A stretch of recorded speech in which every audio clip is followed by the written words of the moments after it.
Welcome back to the Big Train Baseball Network. I am Carson Cash, joined by Zach Lewis, and we have got the Bethesda Big Train taking on the Silver Spring-Takoma Thunderbolts at Montgomery Blair Field here at Montgomery Blair Park. These Thunderbolts, 1-3, just like our own Big Train as they run into this one.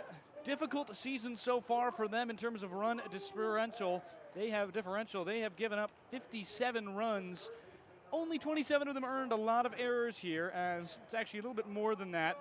They gave up, 50 or 62 now after they got 5 plated against them in a 13-5 win against DC. So they found their first win last night against the Grays, or on Friday. They had Saturday off. But very good season so far for these Thunderbolts in terms of offense.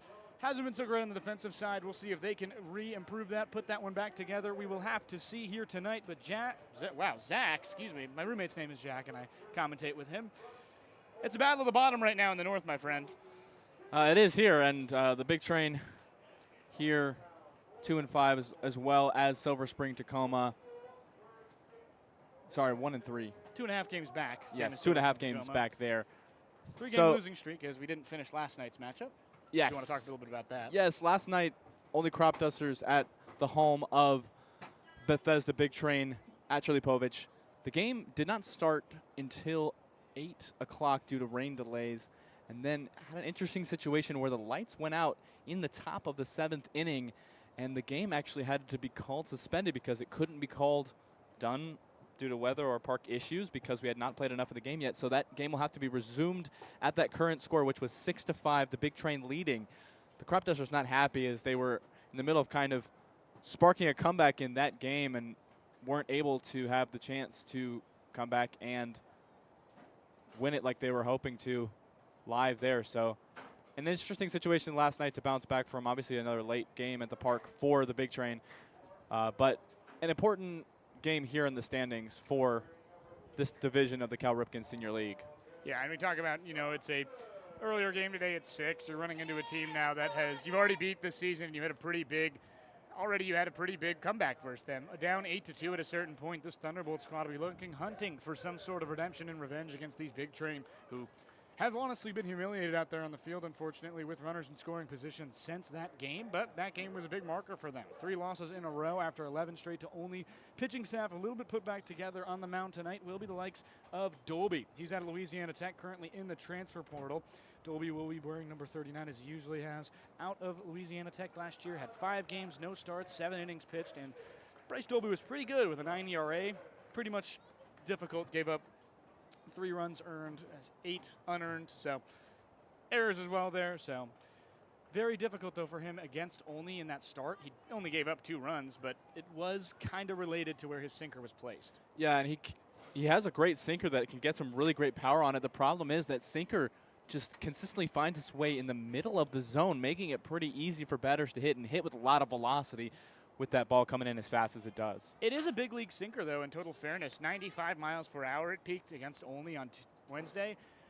Very interesting to see how he's going to be able to handle it here. He'll have 2 away starts. Big Train 0-2 on the road. Thunderbolts 0-2 at home. So something's going to have to give here unless we have some unforeseen delay. But as long as the lights turn on and this game doesn't go too long, I think we'll be okay.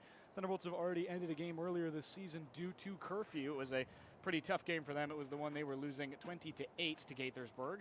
They have given up a serious amount of runs, and for the Big Train, it's a good opportunity to get the offense going with some bats who have been pretty cold in recent days. Bonaris going to lead this one off. It'll be a good opportunity for him to get back, but we'll talk a little bit about how the Thunderbolts will line up defensively and their pitcher on the mound. King, Studervant, and Lopez will make the outfield. Acosta, if you remember, will be playing short today. He had 2 crucial errors that pretty much let the Big Train get back into that game on Tuesday. He'll be looking for revenge. He's been perfect in the field since. He's been fantastic at the dish. Acosta is looking for revenge. Kim will play second base. Camacho Jr. at third. Cutney will operate the first base side. Had a few errors as well against the Big Train. A few errors this season as well. Hartwick will make his debut at the University of Chicago behind the dish. University of Chicago actually won their conference for the first time in over a century this last year, so something to note. But man on the mound will be Brendan Brown, who actually had his first appearance of the season a week ago against the Big Train. 2.2 innings pitched there. Not the best outing from what he had seen with 3 earned runs given up. No, not great from Brown there, but definitely an opportunity for him and for this entire Thunderbolts defense to kind of put together a full defensive performance. They haven't quite manage that in the way they would want this season. So this is a good opportunity for them at home, having not the busiest schedule in the last couple of days, to really have a settled home match where they're able to get into a rhythm defensively. And the Big Train just wanting the opposite of that, still hungry for a win after not able to complete their win, being up against the Crop Dusters and that one getting suspended. So definitely two teams here that are hungry in the bottom of the division and want to prove that they can compete in this league. It's 4 p.m. You forgot to eat lunch, and you see a good old Gregorio's pizza in front of you, Giordano's if you're from Chicago. Very interesting to see these kind of teams all around. They are both looking to bounce back from what has been a pretty rough year already to start. Big Train are down 1-3. It's not the first time they've been there. They were technically there last year, but they've never gotten to 1-3 on a 3-game losing streak. Tacoma had started the season off with a 3-game losing streak after giving up 12 runs to the Big Train and then immediately giving up 2 games in a row where they let 45 get plated. Just not ideal. There's no way to phrase it other than that, and the Big Train will be looking to capitalize on an offense that has been pretty rough when they are getting blown out, and a team that, really wants to show themselves. And Silver Spring-Takoma in a pretty up in the air division. Second team from each spot. There's 2 wild cards, so top team and I believe the second team go to the playoffs. Right now in the North, Gaithersburg off to a 4-1 start. We projected them in our preseason, as in me by myself. I don't know why I said we. I put them as I thought they were going to be the 6th best team in the league in terms of roster. They really surprised everyone. Already won their game today, 14-5. Blew out only. And they're 4-1, only 2-3. Bethesda and Tacoma 1-3 each respectively. So somebody will even themselves with only today. Somebody will fall further behind 3 games back. Somebody will be 2 games back at the end of today. But going on in the South Division, tons of parity all around. Almost everybody's within a game of each other. Yeah, Southern Maryland and Alexandria sharing the lead right now, both at 3-2, along with, Metro South County. DC finding themselves the odd one out there in the bottom at only 2-3, but that league is really tight there, and everybody just winning games off each other. Hard to see who has come out as the favorite from that division so far in the South. Going to be a very long year for them. I think those are one of the most contested kind of group of squads together, so we'll see how they do. But either way, just going to be interesting to see, I think, for tonight as well. Got to kind of find a way, if you're either of these Bethesda or Tacoma squads, to really get a chance to win. You want to find a way to get on base and keep things going, as just a difficult start for everybody involved, I think. And Sal Colangelo, I think, would probably say that a lot of it is based on the arms lost. I think that game, it only ends up being a win in most cases when you have somebody out there other than Wines who gets the season started in a way that you don't really hope for. Wines having to give up a lot of pitches and a lot of opportunities to the other side. He had a very good game, I believe, on Thursday or on Friday against Southern Maryland. He followed Hoagland, who was the other pitcher that just got here. 3 innings pitched, 3 runs, 2 earned, given up. And then Wines behind him also went 3 innings scoreless. Only a hit and walk given. He struck 1 out, and that's exactly the kind of season he was looking for. It's the kind of start he was looking for after that. But for Brendan Brown, he will be the tail runner, or the starting, pitcher after being the tail runner to the starter. In Tuesday's game, they'll hope for a better result with him. Yeah, we saw that both of these teams in that first season opener at Shirley Povich are capable of hitting the ball. I mean, that was quite an exciting game. 23 runs scored combined in the park that day. A 12-11 walk-off victory from Emilio Gonzalez, hitting it into left field for the runner to get home there to win the game in the bottom of the ninth, 12-11. So both these teams capable of hitting. I think tonight where we'll see the difference making is who steps up and makes the plays not only on the mound but in the field, and who is able to play a cleaner game from the field. Yeah, it's a really good point. And one thing I also want to mention, Brady Grimes likely available today. Hasn't pitched since his Tuesday start against the Big Train, where he did give up a kind of unsolid 2 earned runs, but very good. I mean, he last season with Silver Spring-Takoma, he saw 8 games, none of which were starts, though. 9.1 innings there, 2.89 ERA. I think it's a guy that we can expect pretty likely will come out of the pen if this game is close. It's going to be interesting to see, but I got to talk a little bit about where we are in the stadium. We're quite literally under the bleachers here at the high school of Blair. Yes, Montgomery Blair here, Montgomery County High School, playing in their high school baseball team stadium and park. Definitely an interesting setup. It has to be, for me, the first time I've ever done a broadcast underneath of the stadium or bleachers, so that's definitely a new one for me as far as booths go to broadcast out of. Yeah, and I have to note that center field is probably, you have to hit a ball 420 feet to get it over. That's a 403 distance with a wall that I would probably say is around 10 to 15 feet tall. So, no, definitely more than that. Probably 15 to 20 feet tall. No home run robberies today. Nobody is tall enough for that. And good golly. I mean, that is the deepest center field park I've ever seen at a high school stadium that has a center field wall. Yeah, absolutely. I mean, and that's not going to be the ball that I guess people are looking to hit out of the park. But realistically, I mean, down the line on right, you have a fence of a similar height there, but 315 down the right sideline, and then 325. Sorry, yes, 325 down left. So I think if you're looking to hit it hard and hit it out of the park, you're going to have to go down either left or right there. Pretty hot day. Not as humid, though, so we'll be interested to see. Humidity, I believe, does kind of add to how far a ball can go. It kind of makes it a little worse for bats in terms of stability. We saw, I think, 4 bat breaks last night. I think 3 on our side, 1 on their side, and we didn't even finish the game after I'd call it a DMV rain is what somebody from the area said to me, where it just rained for 8 minutes and caused the game to be delayed a full hour because of lightning. But pretty absurd day altogether with what was happening in the 7th inning. If you did not tune into that one, I mean, there was a lot going on the whole night. Had some guests in the booth, 2nd and 3rd inning, very fun there. But top of the 7th, we have a bit of an argument going on because Kaiser Smith was not in the lineup card, was on the roster, but he was pitching because it was kind of like they didn't know if he was going to be able to play. And then I think at some point, Coach Colangelo genuinely texted someone in the league, can Kaiser Smith go tonight? He's on 1 day of rest. He feels good. And someone was like, screw it. Like, let him do it. And so he comes into the game. And after he surrenders a walk and loads the bases, after he was inherited a runner at 2nd and 3rd, bases clearing double. Third base coach of Olney has letting sound though that, hey, he's not on the lineup card. There was some discussion there. And then the lights went out. After the umpires are talking about whether or not Kaiser Smith can pitch, they just are like, we'll figure this out at a later date, and the game ends. Suspended. Yeah, wow. Definitely an interesting situation and a tense situation there as well between the two coaches. I think hearing that some of the disparity might have been that the big train might have had to forfeit the game if Kaiser Smith had not been able to go. So, yeah, definitely an interesting situation there. Yeah, we'll take a little break here for the national anthem as it comes, and we'll be back when this one starts. Pitch was scheduled for 6 p.m., but we're a little far from that at this point, and we'll see when things start here at Montgomery Blair Field.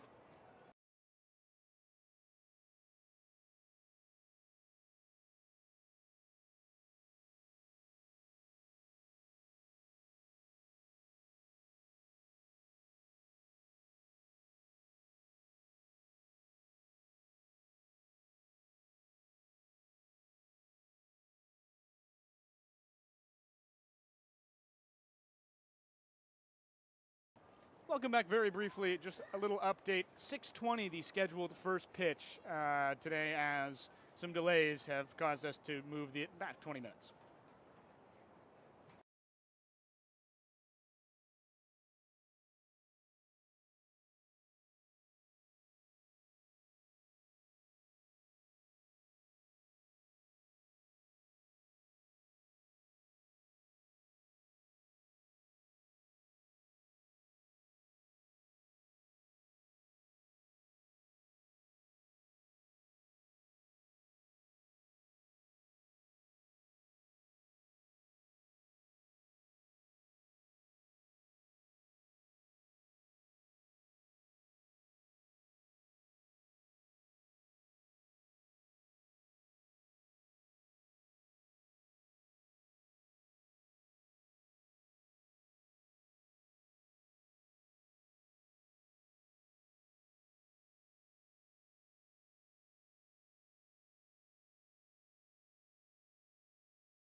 Another delay, not the rain variety here on the Big Train Baseball Network. I'm Carson Cash, joined by Zach Lewis. Saw our pregame around 6 p.m. was a pretty good one, I would say. We had a lot of information that unfortunately was a little early because the umpires had not gotten here yet. Thought it was a 7 p.m. game. We're told maybe a little too late because we kind of expected them to be here, and they just got here in time. So, of course, some things happen. Probably about a 6:45 start time, but we'll take a little look at the man on the mound. Brandon Brown coming into this one for the Silver Spring-Takoma Thunderbolts, as this is going to be a scary one with us right behind the plate. If any pitch misses, it's going right at us, Zach. Yeah, and we have a great view of the velocity and speed coming from the arm of Brown here, warming up right now. That ball just bouncing right in front of our booth there. Brown playing his college ball last year at Frostburg State in his 4th different school. Yeah, prior to that, he went 2023, a redshirt year at Wake Forest, saw some action at Chesapeake College. Then Hofstra, where he had a pretty good year that year, as he kind of let a pretty bad last two starts earn his earned run count from all the way from 23 to 46. At Frostburg State last year, Brown averaged about a strikeout an inning. Pretty good one. But they'll start top half of this order. Big Train will line up as follows. Julius Bonaris will be trailed by Cal Johnson. Third, Logan Panette. Cleanup will be Daniel Machado tonight. He keeps his hot bat there. Emilio Gonzalez returning to the lineup at first as usual. Will Hack behind him will man the center field tonight. Ryan Foscolo at 7. 8th in the lineup will be TJ Gramisty, followed by the reverse leadoff of the night, Casey Carpenter, who mashed a 2-run, 2 RBI double in last night's game, which was suspended. We'll talk a little bit about these two teams as both enter tonight, 1 and 3, looking for a break. To be honest with you, both of these squads, a very rough start to the year. 3 losses in a row for Silver Spring-Takoma. They got their first win on Friday, got a day off Saturday, and they'll try and get revenge on a Big Train team that started that losing streak, as last Tuesday they took them all the way back. 8-2 lead for Tacoma fell apart. 12-11 walk-off victory. Number 5 in the lineup, Emilio Gonzalez, was the contributor to that as he drove in Brennan Wright on an RBI single to left. Very good season so far for these Big Train in terms of at the plate, you're doing everything you want to, putting the ball in play, but just very difficult to get it all together. We'll start off with Bonaris from the left side of the dish. Defensively, King, Studevant, and Lopez in the outfield for Silver Spring-Takoma. Acosta and Kim making up the middle. Camacho Jr. at the corner with Cutney, and Hartwick behind the dish. Brandon Brown's first pitch is high, as Hartwick, the number 38 out of the University of Chicago, who just won their conference for the first time in over a century.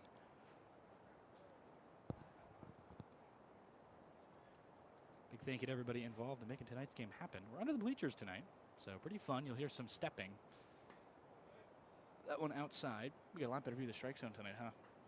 Yeah, we have a great view of, we're sitting pretty much eye level with the top of the box of the strike zone. So definitely a good position to see exactly how these pitchers are throwing. Maybe a little harder to see what's happening in the outfield. First pitch is low. Second pitch, yeah, third pitch of the at-bat is low as it's a 2-1 count. 3-0 count. Scoreboard just went crazy. Our scoreboard here, operated by Zach Lewis, my color commentator, doing well. It should be better to look at that one as Brandon Brown delivers on the 3-0. It's a good breaking ball in there for the strike at the knees. As Brandon Brown, his only appearance of the season came on Tuesday against the Big Train. He let up 3 runs in 2.2 innings pitched in relief. He'll get the start tonight. 3-1 just outside, and Bonaris will start his night off in the return after he got a day off yesterday with a walk. Yeah, Bonaris to the dish. Given a second to take a rest night last night. The 2 games prior to that, he was starting to slow down a little bit. Yeah. Not quite able to get on base quite as effectively as he had in the opening games of the season. Yeah, Cal Johnson will trail him. He's also off of that day off. Had a game played yesterday. Prior to that, he had his brief break on Friday. Only game suspended is that one outside. He was 1 for 4 with 2 stolen bases and an RBI in that contest. Also got a walk. Was the only batter to go 5 times. It was a back and forth one. Big Train had a 6-5 lead before the lights went out. And you know, for these players coming off of their college season, as that one is in the zone, count goes to 1-1 for Cal Johnson. With tough schedules here, 6 games on, 1 game off in these weeks in June. Yeah.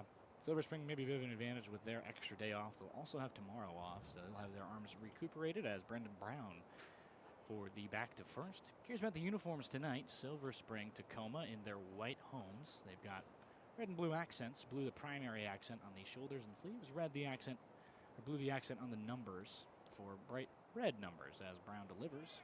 The pitch. Runner goes. Tried to get him, and he is safe at the bag. A stolen base for Bonaris as the 1-1 goes outside the zone. And a 2-1 count presented now for the likes of Cal Johnson. And that's exactly why Bonaris is in that leadoff spot. That's why he's there. If he gets onto base, he's extremely effective, and his stolen base threat has to be respected. And even when it's seen often, that was a pretty good throw over there to second. He still has enough speed and technique to get in there safely. Third stolen base of the year for Bonaris as Brown, the right-hander. The pitch to the lefty, or the switch hitter hitting lefty, as a good breaking ball just doesn't get Cal Johnson to bite. The patient hitter now on the 2-1. Johnson is mashing the ball right now. Coming into this one with a .333 average, obviously only 3 games played. Got a .900 slug. 2 doubles, a triple, and a homer. That one high and away as he draws himself a walk on 3-1, just like his previous counterpart. Runners on first and second for the bat of Panette, who just woke up, I feel, it was like a few days ago. Yeah, Panette coming into the last couple games a lot stronger, able to earn himself a couple of doubles, a couple of RBIs in those games. Panette had some RBIs prior as he earned his first on a sacrifice fly earlier in the season. He had 2 RBIs last night and a double that brought 2 home to suffice the lead at 6-1, which then turned into a 6-2, then turned into a 6-5 lead as the game ended. For now, runners on second and first for Brown to the righty batter Johnson. Panette. Johnson on first.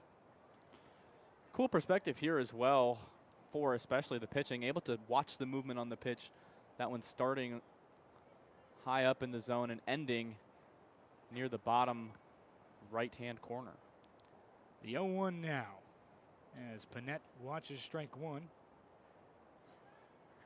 He'll step off and go backwards. Kind of impossible for me to see Brown from my angle when the lefty's in, when there's a righty batter. Panette, his last season at Gaston, earned him a transfer portal commit to George Mason. The 0-1. That one low, bounced. And if you missed the jersey update earlier, white force over Spring-Takoma as Bethesda are in their away black and grays. Black shirts, gray pants with the green belt and green accents on the belt and collar, as well as the sleeves with a green logo on the sleeves, and the black high socks to go along with that. All players wearing high socks for the big train. 1-1. Pretty standard in older baseball teams as Panette gets all of this one. Deep to center field. Going back on it is Studervant at the track. He's able to make the catch. Bonaris will tag, and the runner is advanced to third as corners now will be drawn up for Machado as Panette flies out pretty deep to Studervant in center. Yeah, there's a big hit from Panette there, but they got a lot of the ball. Not quite enough power, obviously, to take it out of the park, but that one pretty deep back there in the center field fence. Obviously hard to hit it out there, but with a little more power could have bounced it off maybe the top end of that fence. Switch hitter Daniel Machado in now, and Machado plays every game like it's his last. Very big on effort after a car crash in 2024 with Justin LeBron in the car. His teammate in high school. Yes, that is the Justin LeBron who's projected to be drafted by the Giants at 3. Going to Alabama right now as Machado and him were driving to a regional game and got into an accident that I think pretty much represents Machado, how he is as a person. He, on his way to a regional, it happened, and luckily they weren't injured. Very could have gone much worse. He's very thankful for all the opportunities he gets, as that is a pickoff attempt at first. Nearly got the likes of Johnson there. But it's something he takes a lot of pride in, as he plays very hard. Out of Pembroke Pines, Florida. He actually still made that regional game, he told me. They went to the hospital, got checked out, and were both there and won that game, I believe. It's impressive and gutsy there. Really shows his character as a player. Glue guys, another great pickoff attempt, but just back is Johnson at first. Machado having a pretty good season as well to add on to that. He was 1 for 2 with 2 walks last night. Total season tats subtracted from the suspended game as they don't go into the stat book until that game ends. 4 prior, as he's got himself 400 average, 571 OBP. That would have only gone up. 1-0, and he is behind the fastball.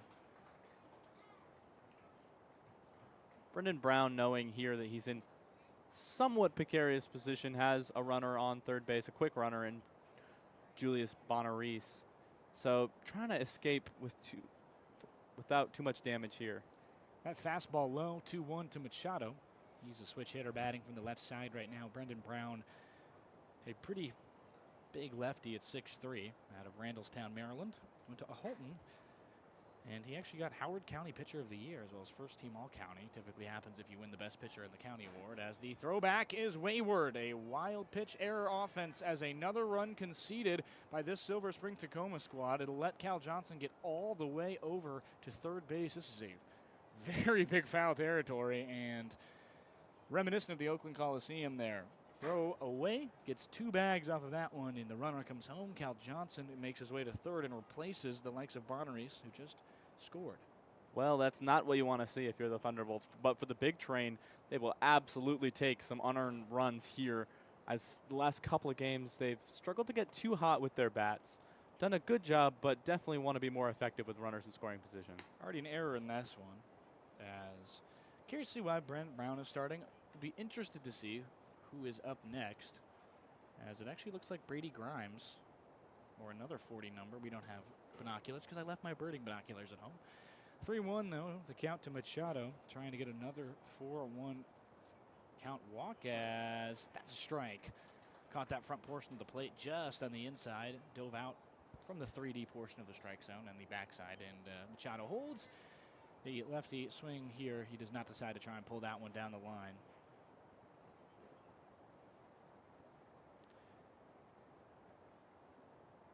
The full count now to Machado from Brown. The pitch high, and he walked him.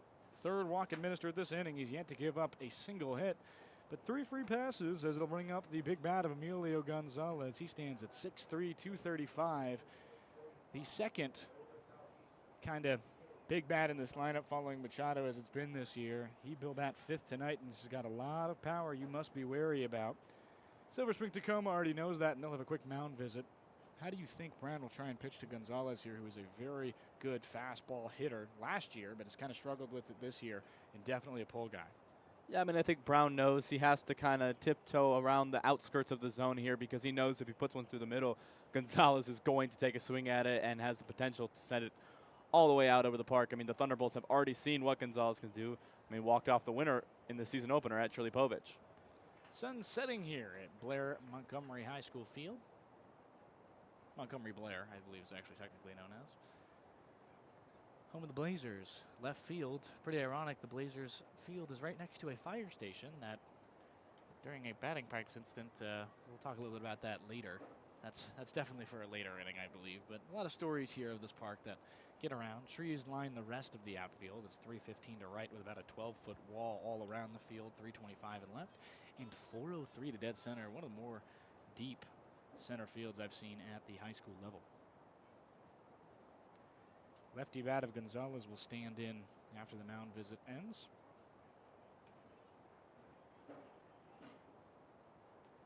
The righty Gonzalez from more stretch work after administering 3 walks.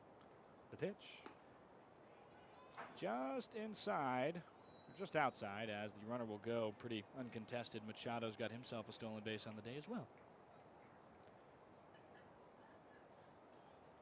Another one this season for Machado, who actually that's his first of the season. The other one was labeled a wild pitch. The 1-0 now to Gonzalez, the first ever Triple Crown winner in the Cal Ripken Senior League history last year. He got a hard liner to second base, and unfortunately right to him, and they get the runner Machado at second, who didn't quite see it in time. Silver Spring escapes the jam, only let 1 run get plated on the error. Gonzalez, a L4 to 6 double play, and we will be right back as the big train try and defend the Silver Spring squad here in the bottom of the first.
Big Train will have the Ashburn, Virginia native Bryce Dolby in this one. 6'5", 210, throws from the right side. He's a rising junior in the transfer portal with one heck of an arsenal that really stands out in this league. A sinker that tops out at 95. Behind the dish with him, his battery mate Gramisty, a very high energy type of guy. He's got a lot of lightning, a lot of spark plug in his energy and his blood and his personality, and he gets the dugout really going throughout these games. He cares a lot about it, and he's really going to be a guy you see a lot moving around and a lot tearing his teammates up with song and dance. Dolby, he's had one inning or one appearance, 3 innings he went there, 2 earned runs, given up on a sinker that wasn't quite placed where he wanted it to be. Yeah, as you mentioned, one time we've seen him this season was in that game against Only.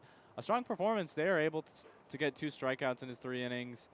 2 earned runs there, and like you said, that coming from a sinker that has a lot of power and velocity, but just gets kind of left over the zone. If he finds a way to put that sinker in a spot that's just a little harder for batters to hit, it's going to be really tough for people coming up to get a hit on him. I mean, it is a big league sinker. There's no other way to define it than that. It is a 95-mile-an-hour peak sinker, as we have actually a scout right here near us, radar gunning it, so pretty interesting. But Dolby has had a very good season so far. He throws a plethora of pitches, 4-seam in addition to that sinker, and supposedly a cutter that he doesn't throw too often, with a changeup and another breaking pitch that functions relatively as a slider. Hard ground ball from the left side from the leadoff man Acosta over to first, and we've had a lineup change, as that is not Acosta who came out first, so it's actually going to be Aiden Prell, the leadoff hitter for tonight.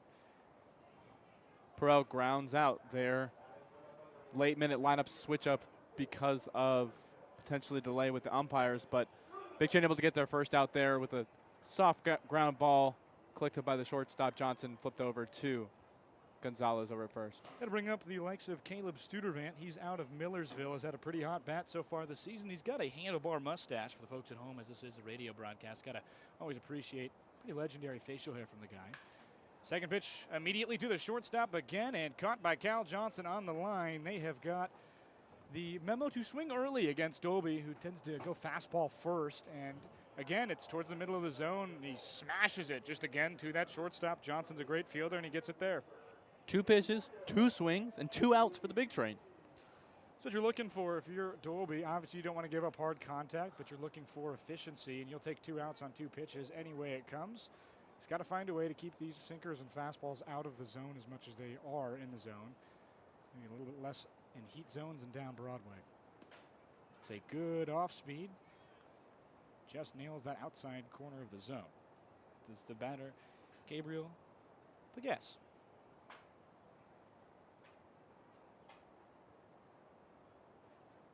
He comes in with 2 outs now. He's the first batter to take a pitch.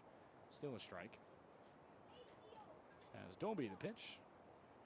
Same sort of location, just a little bit more outside, and Gramisty's frame cannot convince the umpire. Yeah, similar pitch from the first one there. Just creeps, a little more movement on it, creeps a little further outside. So Acosta may have been scratched. We'll see what happened to him, or if he'll make it in the lineup tonight. 1-1 is missed outside, low and away on the heater. One thing to note for Acosta, had a pretty rough game. Game 1 against us, kind of led us back into it with 2 straight errors. Let 4 runs eventually plate and the comeback come fully through. But he's been fantastic since that game. Slow start for him. It's not been that slow. Liner into right, chasing after it is Foscolo. He dances with it a little bit, but the choreograph goes his way as he is able to get the out. Pretty quick inning there for the Big Train as they head now to the top half of the inning and try and add on to their 1-0 lead here in the top of the second.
Welcome back to the Big Train Baseball Network. I'm Carson Cash, joined by Zach Lewis.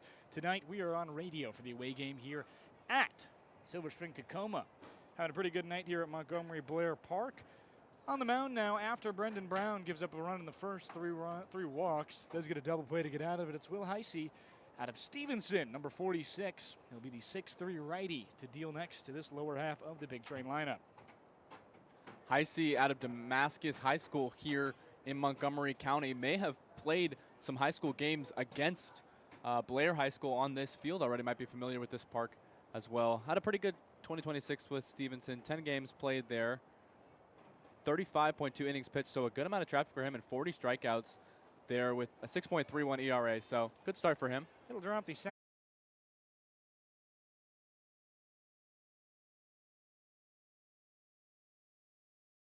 Apologies for that one, as our internet cut out.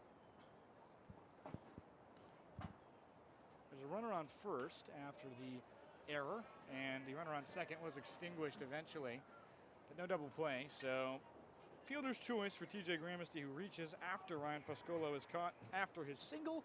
We are in the top half of the second. There is 2 outs in this inning. And a pretty good one here we have today, as we apologize for the internet to cut out. That is a bit unfortunate for us. And generally, I believe we should be all good and back. 0-1 is outside to the next batter, Casey Carpenter, the tail end of this lineup. Apologies if you hear the staircase as well. We're under the bleachers tonight. The 1-1 as the next pitcher who came in, Heisey, delivers the 1-1 outside now.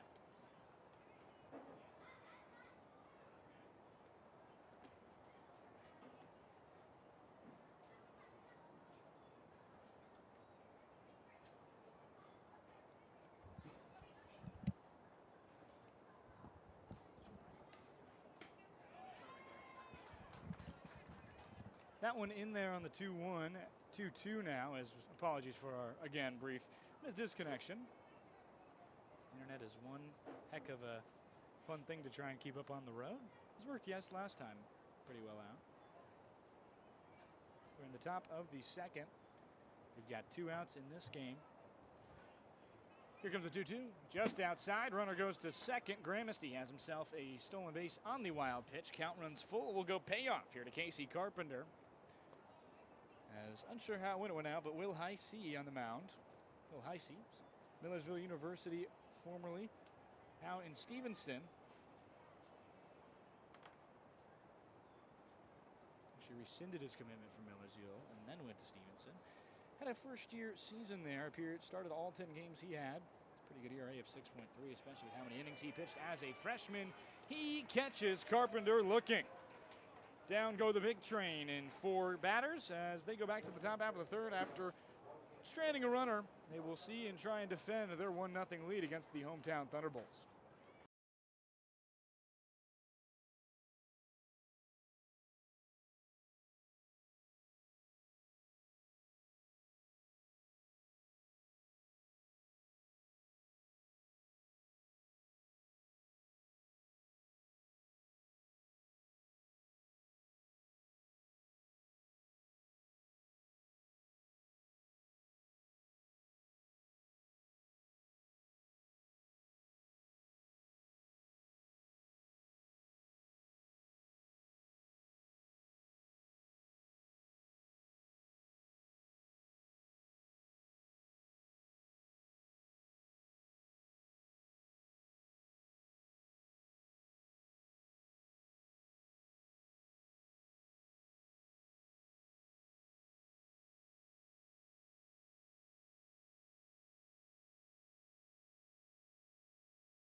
Sun setting here in Silver Spring as we are At the lovely Montgomery Blair Park field, Bryce Dolby still on the mound for the Big Train here in the bottom half of the second. They look to try and defend their 1-0 lead after they leave a runner stranded at the top of the second. Unsure if you caught any of that. We had a bit of a disconnection on our end, so apologies there as the internet unfortunately went out on us. Oh, away games, how lovely they are, especially on the radio. There's just nothing you can do. Well, and sometimes it is a little hard to receive service when you are underneath of the bleachers. Yeah, not ideal. Is what it is. But it is a fun place to broadcast a game, I must say. Yeah, it's the best angle we've had all year as we get a good angle of Bryce Dolby's fastball. He sat him down 3 in a row in the top half of the inning, got himself a first pitch ground out, first pitch line out, and a fourth pitch fly out. He's only thrown 6 so far this game. Trying to get more efficient, he'll be able to go deeper in this game. If he can keep that efficiency up, we had a scratch in the top of the order as Jonathan Acosta was not in. It was Aiden Prell who replaced him. But Nolan Cutney, the first baseman, will lead off the second inning after the fly out from Gabriel Pekis. Pekis had a pretty hard fly out, but it was too far in the air as Cutney enters this one out of UMBC. One of 2 UMBC first basemen in the league right now. Takes a big wave at the first ball. 0-1 count to him as Cutney himself this season hitting .429 through 4 games, the .467 average, OBP, 500 slug. Has earned himself a double through his 6 hits. Outside fastball.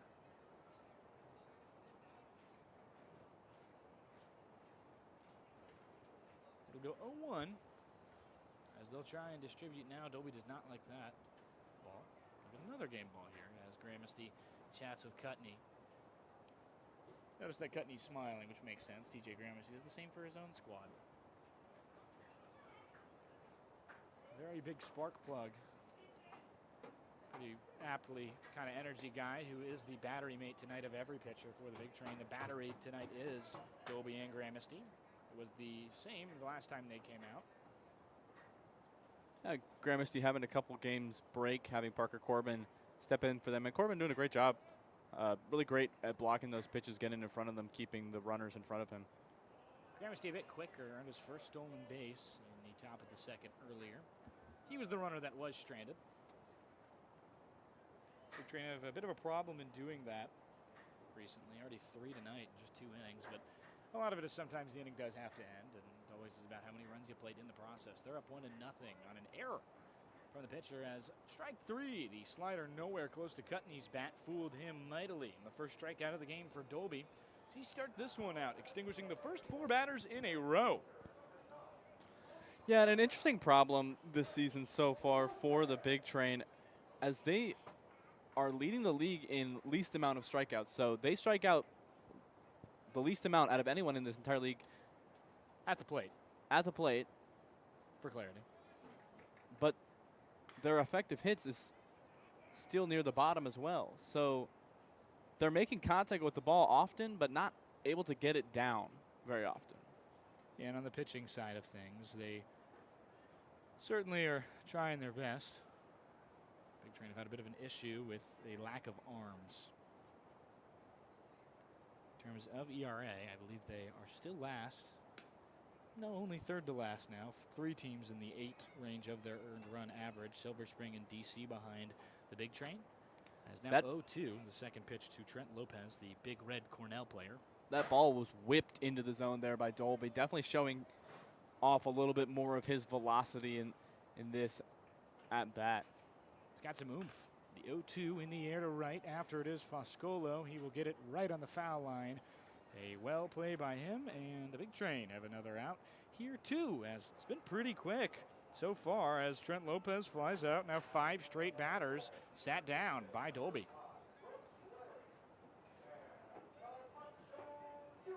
They'll try and extend that retirement streak to Sam Camacho Jr., the 3rd baseman tonight for Silver Spring-Takoma. Camacho has had himself a very interesting first 4 games. He's got a 500 OBP, and yet to get a hit, 12 at-bats. But he has been hit a lot. He has got on just about 6 at-bats, 12 plate appearances. He's gotten hit twice, walked 4 times, no hits yet. 500 OBP with a 0 average, and honestly, a lot of games for that to be occurring as he fouls the first pitch backwards, second pitch, 0-2 count now. I thought the scoreboard might be a little delayed. Our scoreboard here, operated by Zach Lewis, is very good today, as usual with him. Dolby getting ahead on the count. The first pitch of this at-bat was ripped into the bottom of the zone, and that second one there, in a similar place, hard to make contact. Batter does make some contact, but sends it foul immediately. Another batter into 0-2 territory. 2 hard hits on the first 2 pitches he threw this game. Has not been the case. Dolby. He'll give 0-2. Here's the pitch. Just a high fastball. He blew it by him. 3 strikes, 3 strikeouts so far in this young season for Dolby as he sits down his 3rd second of the game. Sam Camacho Jr. is the 6th batter retired in a row for the man on the mound out of Louisiana Tech in the portal. Be right back. Big Train look to add on to a 1-0 lead in the top half of the 3rd.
It's Tristan Merritt on the mound for this side of Tacoma Silver Springs.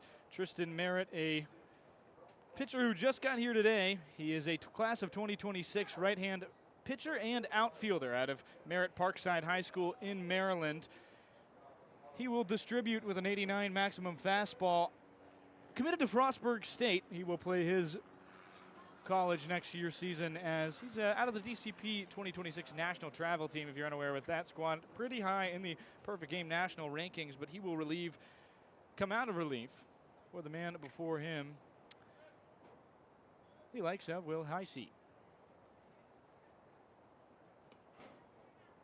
Merritt's first pitch is low to Julius Bonaris, who's now the top of this order, as he was in the start of this game as the Big Train turn it over.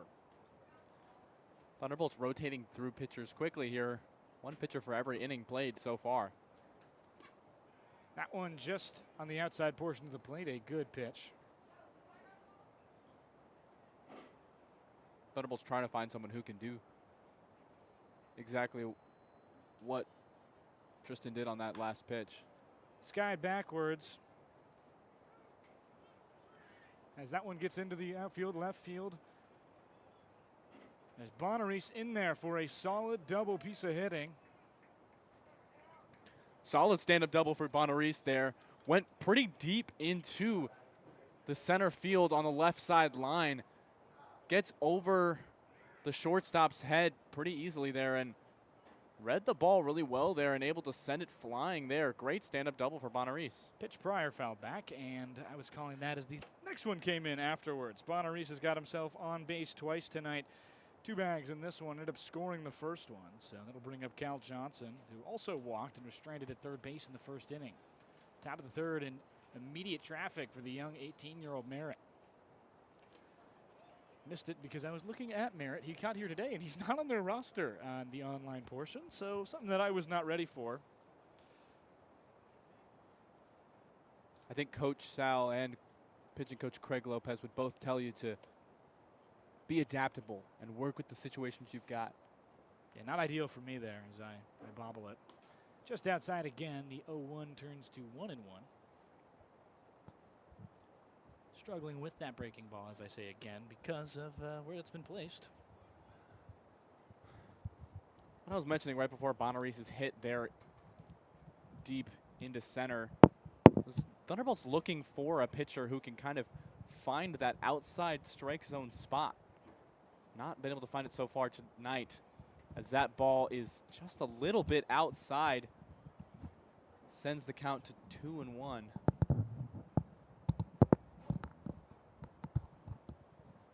Has to be careful here. Bonaris, a runner who poses quite a threat in scoring position with his speed and base stealing ability. Merritt, righty the pitch, just outside. Breaking ball attempted to get Cal Johnson to bite. His pitcher behind the mound and the dish, Hartwick, will have a bit of a moment for the catcher behind the dish, as he will let him know, hey, calm down, give him the hand motion, the universal calm down. As Cal Johnson is in a 3-1 count again, he walked in his last 3-1 count he saw in the top of the first. Waves off the first one. The righty delivers to the switch hitting lefty right now. Outside, and Cal Johnson has seen just about 10 pitches, and he's walked twice. So a good start for him. Julius Bonaris at second, a almost identical first inning, different on how they got there, but no outs. 2 runners on second and first, as Merritt struggling here. And a good amount of traffic on the pads as well here for the big train already. To get lots of runners on and in scoring positions, looking to be more effective and drive some of those runners home when they do get them on here. Is a Frostburg State Bobcat commit on the mound. The 18-year-old delivers now low to Panett. So he got his bat going on Friday. Saturday he did have a pretty good game as well, but that one's suspended. We talked about that. Not in the bad way.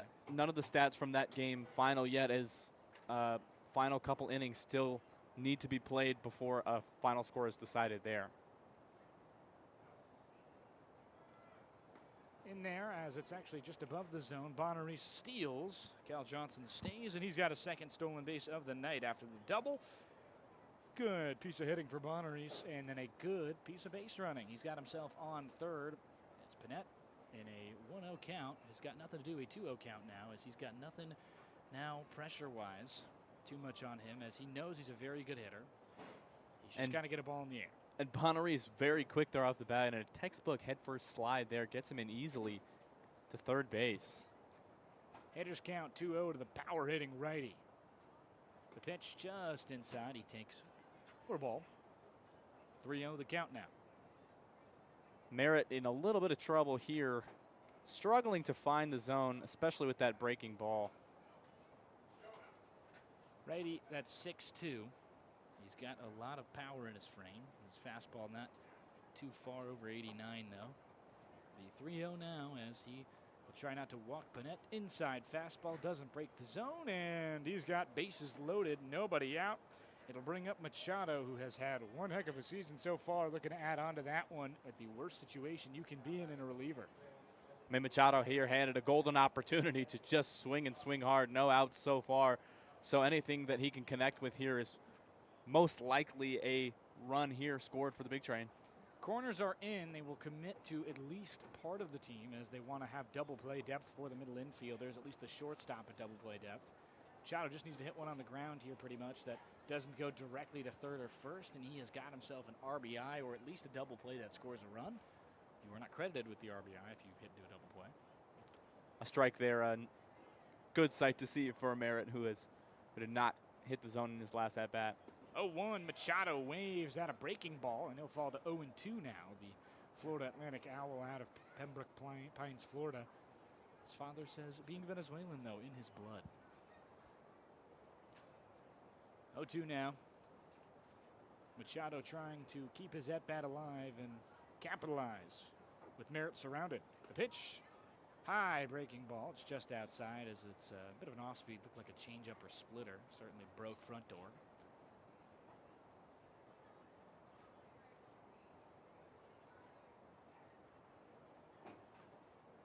The 1-2 now as Machado stands in. Merritt's pitch over the right side. It's fair. Going to be extra base as it gets past the first baseman, Cutney. You can't get down there. Machado will round as a runner comes home. A second will follow. And Padette will stay at third. 2 RBI gained for Machado as he's on for the second time tonight with a 2-bag, 2 RBI hit. Machado just scraping that one by the first base line. Gets it all the way into the outfield past the first baseman there. Really effective piece of hitting. That's exactly what we talked about about runners in scoring position for this Big Train Heat. A hit like that is exactly what you need when you do have runners there in the scoring position. Takes advantage of a changeup that's kind of on the inner portion of the plate, and he just grounds it right past Cutney, who really, I don't think was ready for it. Didn't look like he knew what to do with it. It'll bring up Gonzalez with no outs. The big lefty batter will face Merritt, the righty. Merritt 6'2", 203. Yeah, Cutney not really looking like he was ready for it, not making too much of a stab at that ball there, allowing it to, a ball that wasn't extremely hard hit, get all the way into the outfield there. The 1-0 now as Gonzalez will foul this one backwards. Has been pretty patient, but more aggressive in recent nights as he tries to really establish himself as one of these best hitters in the league. He hasn't had too much of an opportunity. Has also been struggling like the rest of the batters with runners in scoring position. 2 runs on the board though right now in this inning for the Big Train. They lead 3-0. No outs, 2-1. Dangerous for Tristan Merritt in his season debut. First pitch fouled backwards again, and count will go to 1-2 as Merritt's fastball fought off. You have to imagine there that Gonzalez has somewhat of a green light in this situation. No outs and 2 runners in scoring position. They would love to get a big hit out of him right now. Maryland native trying to deal with Emilio Gonzalez, the Florida native. A lot of Florida guys here. The 1-2. Breaking ball outside. Not a competitive pitch. Gonzalez do it immediately as that breaking pitch just way into the other batter box. It was an off speed, dropped I think a lot more than I think he'd reckoned that he'd want that. 2-2 now. The pitch. Ground ball right side, similar. A little slower, more foul. Fully foul as the first base coach makes a good play on that one. Gonzalez stays alive with that foul ball.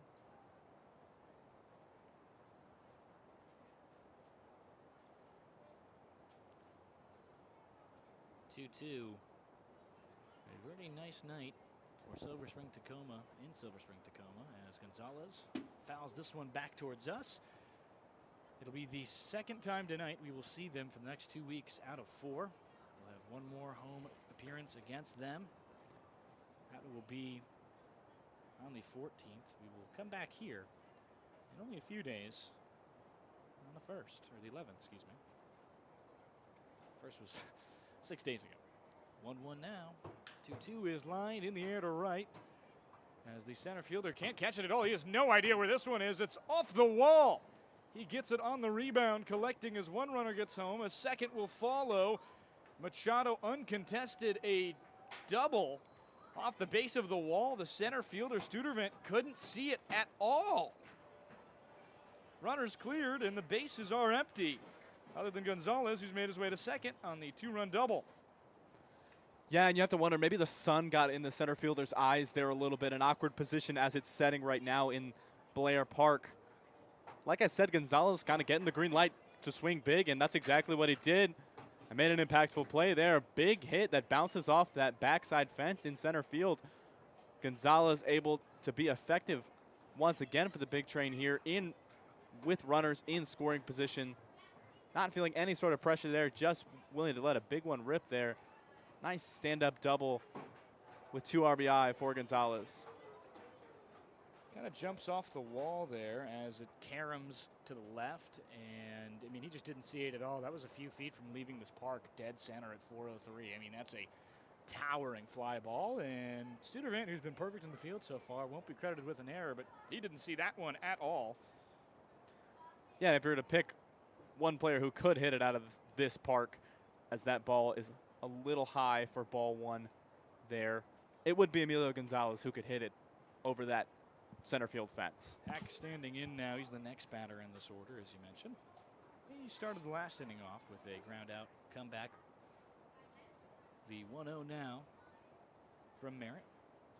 The pitch low as he takes for a ball on the low off speed that does not get in there. Changeup has not been exactly what Merritt's been hoping it could be. That's the pitch that Gonzalez crushed out to center. Still no outs. Big Train lead this one 5-0. A bit more secure. They have the lead this time against Silver Spring. 2-0 is grounded immediately off the home plate side over to the right. Umpire will call it foul as Hartwick gets up and maybe tries to convince with his effort that one was fair, because it was an easy out over to first at Cutney. Not good enough acting work. Not quite. That one might have hit off the bottom of Will Hack's shoe as well. Hartwick evidently very smart. He goes to the University of Chicago. Great school for academics as well. The maroon is their mascot, kind of like the orange in terms of how it's said. 2-1 now. Merritt trying to just get an out. More stretch work. Pitch. High breaking ball as that one not in there. Changeup kind of got away from him again, and a 2-1 count. 3-1 as it misses. Just not the pitch that Merritt is looking for it to be at this point. You become a 2-pitch guy when you are in the bullpen, and then it becomes, okay, they're going to lay off my breaking ball, and they just will swing constantly at my changeup and fastball. They know the changeup isn't working. They know the fastball is in the zone most of the time, as that one just on the outside corner.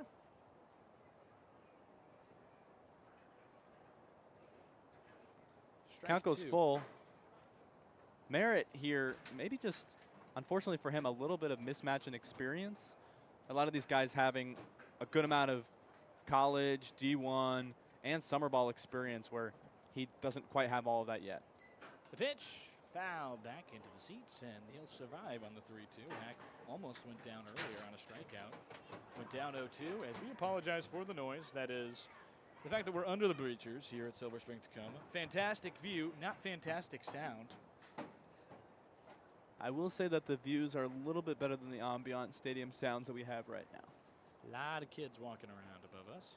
We love to see a family-friendly and fun environment at the ballpark, though. All adds to the great feel of the game of baseball. The pitch taken outside. Will Hack has willed his way to a walk as he does not hack at that one. Ryan Fuscolo, the right fielder, will start now and try and keep this rally going with no outs. A fantastic work from this Big Train squad to keep this line moving. He did not approve of that one. Am I right? It was good. I'll give it. It was good. It was clever. Fuscolo entering tonight. Had a pretty good season. Pretty good night last night as well. He was 1 for 3 with a walk. Standard. He has a bright red top half of the bat with a bright yellow outside. I'm curious what that is for. May just be Cal Johnson's bat now that I think about it. We'll see if the grip tape is the same, but I don't think it's a Marucci. I think it is a Marucci for Cal Johnson. That looks like a Mizuno for Fuscolo. The color is actually kind of a little bit reminiscent of Maryland colors where Cal Johnson is committed. Johnson, one of 2 Maryland commits in this hitting staff. 1-0. That one, fastball well within the zone. 1-1 now. 5-0 lead for these Big Train. They've gotten 4 runs in this 3rd inning. And the line still moving. Ring of fire. Thunderbolts have proven so far this season that they do have the firepower to go bat for bat.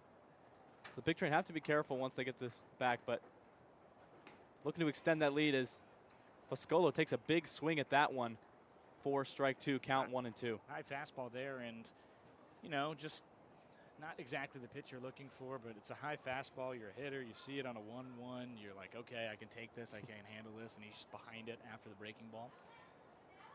Merritt will set and look for his first out here as he's got his first batter behind 1-2. Runners at second and first. The pitch. Fouled back. It's a breaking ball that he manages to keep alive on. Yeah, that ball hits the bat right by Foscolo's hands there and just fouled up and right behind him. Silver Spring, you mentioned the hot bats, 17 hits total in their loss to the Big Train on the 2nd of June, the home opener and season opener. 1-2 now. Merritt. Pitch. Makes him wave at a breaking ball. Fantastic curve as he's got a smile on his face. Finally found one. Striking Foscolo out swinging here in this top of the third. Still more work to do. Gramesty and Carpenter as they let him get the out, and they will have a brief conversation with him. We'll see if his night will continue. Men warming up in the pen. 2 of them. Yeah, Merritt really needing that strikeout there. I mean, getting behind early on a lot of batters, able to get ahead on that one and make the count pay there. Good sign for him to be able to get a strikeout on his debut with the Thunderbolts tonight. He'll stay in, number 21 in the pen warming, but he won't be the first one to come out. It'll be the next man up. Number 49,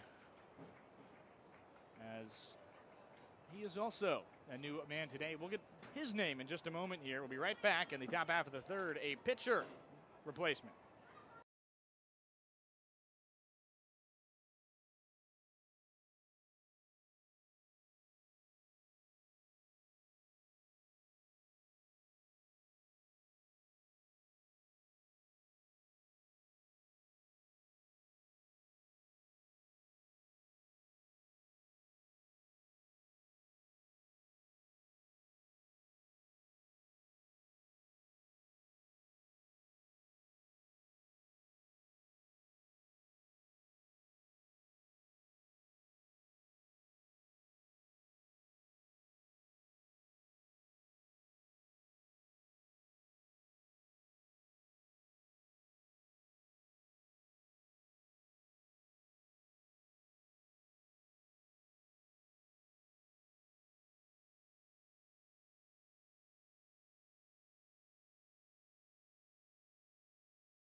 Six-two lefty out of the pen. Zach Bortner comes in to replace the young man on the mound earlier, Tristan Merritt, who was only able to get 1 strikeout. He has the runners at first and second. Will be credited to him, but 4 earned runs in this third inning and only 1 out on the strikeout. Bortner playing at Frederick Community College. 9.1 innings pitched 2026 with Frederick. Able to get 9 strikeouts in those 9 innings, so effective somewhat as a reliever. Unfortunately, his ERA got away from him. Ball 1, and it is a wild pitch immediately. Runners will get to advance at second and third. Gonzalez over to third. Hack at second. And this one in a worse situation immediately as TJ Gramesty, the batter, up. Not inheriting a great situation already, and that first pitch not making the situation any better. Now runners on second and third in prime scoring position. This one skied in the air to right. Under it is Lopez. He will collect it. Gonzalez goes. This will be close. Play at the plate. He got under the tag. Hartwig can't get his glove down in time, and a sac fly. Gramesty scores a run here, and he earns himself an RBI. Gonzalez, good hustle from the third base bag. Not one of the typical base stealers there, but with enough time, that ball popped up in the midsection of the right field. Good slide in. It does get under the tag. Close play, but safe there for Gonzalez. Brings another run for the big train. The first pitch now to Casey Carpenter, the third baseman, is taken inside. Hack will advance on that as well to third. As now a runner at third base with 2 outs for Casey Carpenter, who's trying to turn the lineup over. Big Train have the potential to just get 5 runs without turning the lineup over, which is pretty rare.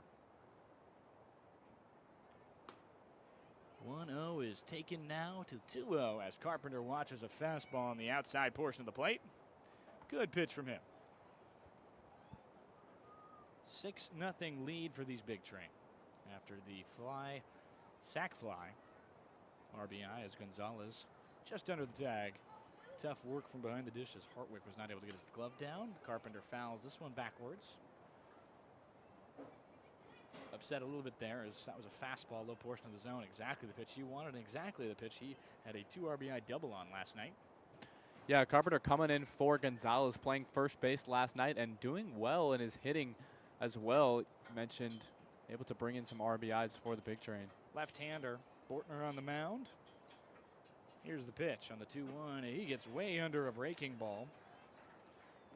2-2 the count now. Bortner out of Frederick Community College, not playing 25 due to injury. Played at 2024 at Frederick as well. Last season there, he had a 10.6 ERA.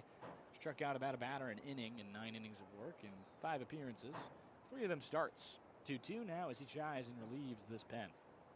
Big wave at that one. It's way away, though. Runner will likely score out of play. So drop third. Runner gets to first, and Will Hack will score. So more wild pitch offense for these Big Train as it's 7-0 here on the Big Train Network. That'll turn the lineup over. Julius Bonaris gets the bat again in the top of the third with 2 outs. And errors and wild pitches becoming a bit of a problem in this game for the Thunderbolts. Not just this game. Lead the league in errors. The 2 leaders of errors at individual players are both on this team. Vazo, not starting tonight, has 4. And it's an unfortunate way to take yourself out of a game that you have the skill and ability to compete in, and then little mistakes just making it harder and harder to mount a comeback. The 0-1 to Bonaris after he takes strike 1. That one low, he takes for a ball. Lead now 7-0.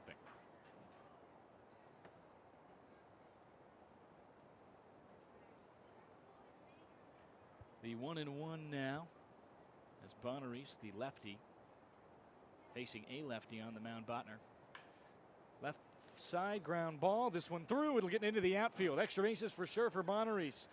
It'll be a pretty easy one in at third as the left fielder King is unable to come up with it. Looked up too early at the throw. He was going to have to make it third to catch Carpenter, and he never picked the ball up. So another double this inning for Bonaris as he has just been fantastic since his sit in the last game on Saturday. His break has really helped him out. He's finally found the hitting he's been looking for. Bonaris able to find his rhythm once again here tonight against the Thunderbolts. Nice to see him back in the lineup and swinging well. 0 for 0, walked twice, scored once. As the first pitch, he'll bat from the right side as he's a switch hitter. That one an outside fastball. Gosh, we have such a good angle back here below this bleachers. It really is fun to watch the pitching here. Really cool to be just right in line with the strike zone. The 1-0 now as Botner tries to put himself together. The Frederick Community College pitcher, lefty delivery. The pitch skied into the air, foul territory. There's a lot of it though, and after it is Kutney, just bounces beside him, thought it was out, and it lands in front of him. Another misplay there. Won't go down as an error or anything, but it's got to be one you come up with. You have to help your pitching staff out. And Johnson gets second life here on the 1-1. Yeah, and that ball looking like it would probably go over the fence, but actually bounces on the very end of the warning track and then back over the fence. So definitely a play that they could have used in order to try and get out of this inning. Lefty Bortner will try and extinguish the big bat of Johnson anyway. 1-1 pitch.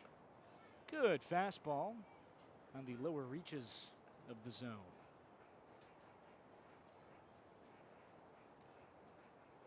One, two. Only hitter to hit a home run over the wall for these Big Train this season. That was an Olney on Wednesday. 1-2 pitch. Saw it off, a survival pitch there as Johnson does just that. Fouls it over the dugout on the right side in foul territory. Bortner able to get himself ahead in this one. Looking to sit a batter here and try and limit some more of the damage with runners on second and third still for the Big Train. He's got 2 strikes and 2 runners in scoring position. All on Johnson here. The lefty delivers. This one skied. Pop up over to their first base, second base side. Kim dealing with the wind. He ice cream cones that one and will help his pitcher out of it. Cal Johnson will pop out to the second baseman to end the third inning. Big Train will strand 2. But, you know, I think they'll take that if they played at 6, which they did. 7-0 lead. We head to the bottom of the third. Silver Spring-Takoma now in the backseat here as they try and find a way to reply.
University of Chicago catcher Hartwick will stand in. Wade Hartwick, first time they have won their season or won their conference ever this year at the University of Chicago. The Maroons, in over a century, they've had to wait for it as the first pitch from the new man on the mound, Bradley Gagan. Gagan out of Eastern Kentucky. He's a left-hander. He'll replace Dolby, whose day is done here in the bottom half of the third inning. Dolby out of the bullpen regularly. Not going to let him go back into this one with more arms available as it'll go to the shortstop Johnson, who's difficult dealing with it in the sun. He has to go long shot. Gonzalez jumps off the bag, and we'll call it an infield single as Johnson has to backpedal for that one. Difficult play to make, unfortunately, for him, and Wade Hartwick starts his game off with a single. Well, if the Thunderbolts are going to get back in this game, that's going to be the way they are going to have to do it there. Unfortunate play there, just getting over the head of Cal Johnson, but. Yeah. Kind of backpedaled on it, threw it over to Gonzalez, and that was way over Gonzalez's head and way right. Wide right, don't tell that to a Bills fan.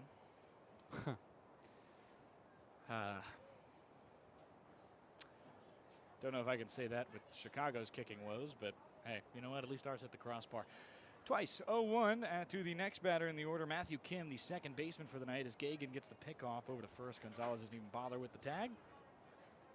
Some Baltimore fans might share that pain a little bit. Yeah.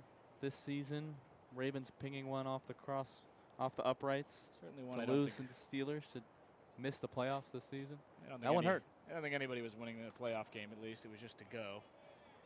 As the 1-0 misses high. Got John Harbaugh to lose his job. He's in New York now. We don't broadcast football, though, here. 1-1 to the likes of Kim, the second baseman. Pitch low, breaking ball from Gagan is just on the lower part of the shins. 0 outs in this one, as a runner stands on first. It's Hartwick.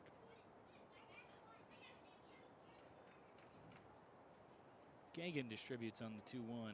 That one, a similar pitch to the last. Did touch the zone there, not a dud. 2-2 there. Good pitches, finding the zone early. Exactly. Gave up some contact, but still definitely in the zone, in the rhythm here. Exactly what you want to do if you're him, who's trying to find his way this season back into the real fray of things.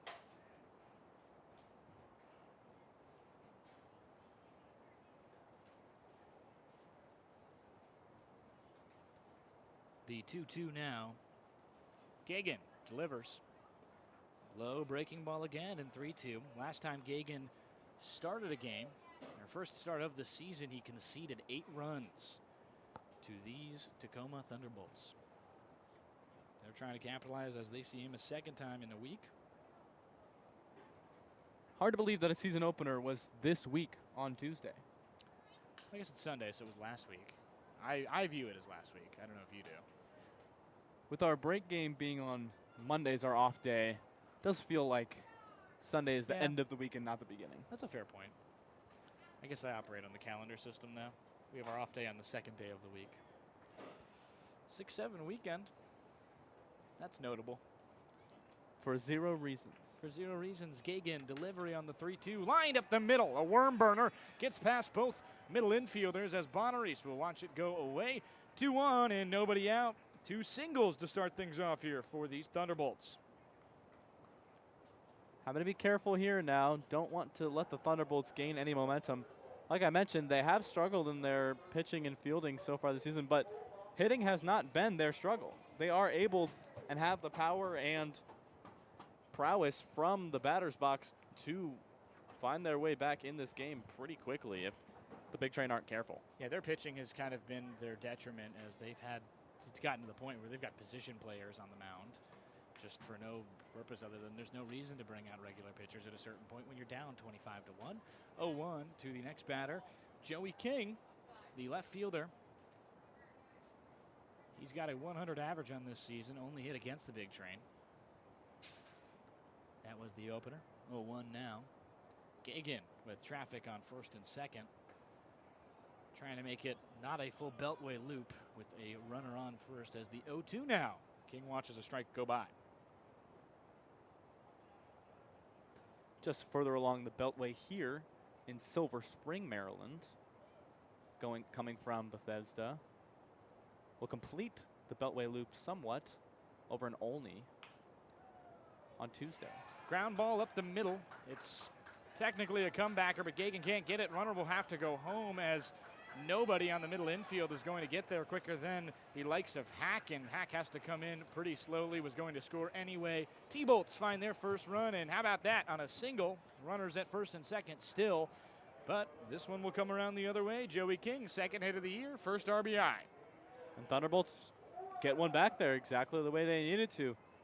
just swinging and swinging for contact, and then they're making it. And they're making the kind of contact that is good enough to get it past this infield team for the Big Train. Effective singles there, and they have put a runner back against the Big Train. 3 straight hits for these Thunderbolts after going down 6 retired in a row from Dolby before he was pulled from this game. That'll bring up the next man in the lineup, number 34, Aiden Prell out of Dickinson College. Prell's last season as a Dickinson Dragon did pretty well, 250 on the average department, but 455 in OBP. Only 7 games he appeared in, though. Only 2 hits on that season. So 6 where he was gotten out. As a 1-0 now from Gagan, low and just down in the middle. He's really struggling getting behind these batters. He's really struggling giving up hits. Needs to find a way here to just put it together at some point, because we are in big danger territory now with 2 on.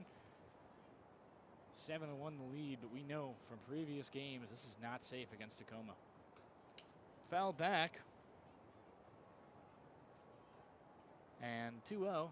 Big shout out to Evan Crowley, who nearly got toasted by that one, the social media manager of the Big Train.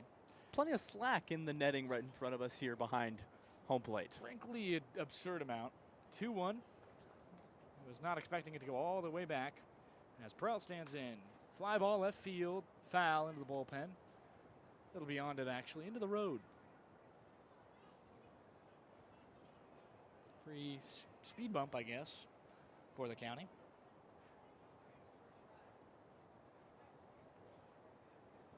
Interesting location here with a Montgomery County Fire Department station right over the fence in left field. High nearly got into the head helmet of Aiden Prell, who now has a 3-2 count. Nearly got on the painful way. Good for him to duck. He's in the lefty hitter spot as the runners do go on that one. No play to be made as, Gramercy a little more focused on that one, not flying behind him and letting up potentially more. Prell leadoff spot in this lineup. 3-2, did he go? He did not. Ball 4, and the runner will load him. It's a similar situation that the Big Train had on offense. Now they have to deal with it on defense. The man on the mound, Gagan, surrounded. Everybody in danger, and the best hitter on this squad so season, Caleb Studervant, who gave up a massive double, which scored 2 on the fact he couldn't find the fly ball, has a great chance to redeem himself. He serves as run 5 if he can be plated as well as everyone ahead of him. Yeah, and Gagan knows he's in a little bit of a pickle here, having to find a way out of this, trying to get some outs here in the bottom of the 3rd. Wave. That breaking ball that has not gotten anyone swinging yet, just got somebody swinging pretty heavily. Merritt was the reason 6 runners were plated. He had all 6 earned. Zach Botner came in afterwards to help relieve. Lefty to righty batter now, 0-1. Studervant. He lines this one into the left field. It's going to get down for a base hit. 1 runner will come as they stop the runner at 3rd. Wayward throw from Hack, though. Gagan well positioned. Runners will stay as 1 run is plated. An RBI single for the likes of Studervant, and we're 5 in, and they haven't retired any so far. Still no outs. Still bases loaded. Yeah, Gagan just once again putting it in a spot that they're going to swing at, and they're going to swing hard at it, and bringing another runner home for the Thunderbolts there. 7-2 now. Having a mound visit now for Gagan. Pitching coach Craig Lopez going out there, seeing what he can do to calm his man on the mound down. Just not ideal. 7-1 lead, or 7-0 lead for Dolby as he left the game. We didn't really talk about his day fully. We'll take the chance to do that now. 2 innings pitched. Really not any difficulty. He tossed through only 17, saw only 6 batters, and he struck out 2 of them. No hits, no walks allowed, a bit different than his appearance in only, and, great day overall. Yeah, Dolby having a great day here. Super effective in his 2 innings. Just doing exactly what he needs to, getting those quick outs for the Big Train there with 2 strikeouts there. Going to be great to have his arm this season with the Big Train. quick meeting with Craig Lopez, the pitching coach for the Big Train, as Gabriel Pagis will stand in. He's out of the local area, McLean High School. Pagis this season has got himself a 250 average worked through in 3 games. Got 3 hits on the season. He struck out 5 times. With the 976 OPS, he's hit a homer at this park as well as a double. The 1-0. Bases loaded, nobody out. Ground ball left side, collected by the third baseman Carpenter. Over to second. Not in time for the double play, but they are able to get the runner at second. One will be plated, though, on the for Pagis on the fielder's choice. He'll earn himself an RBI. He'll tack on 7-3 now, the lead for the Big Train, as Thunderbolts find at least one back. And now the third runner in this one, third batter, potentially third run in this one, who could be on, is the likes of Nolan Cutney. He struck out his first time up. Saw only 3 pitches against the likes of Dolby and was mowed down promptly.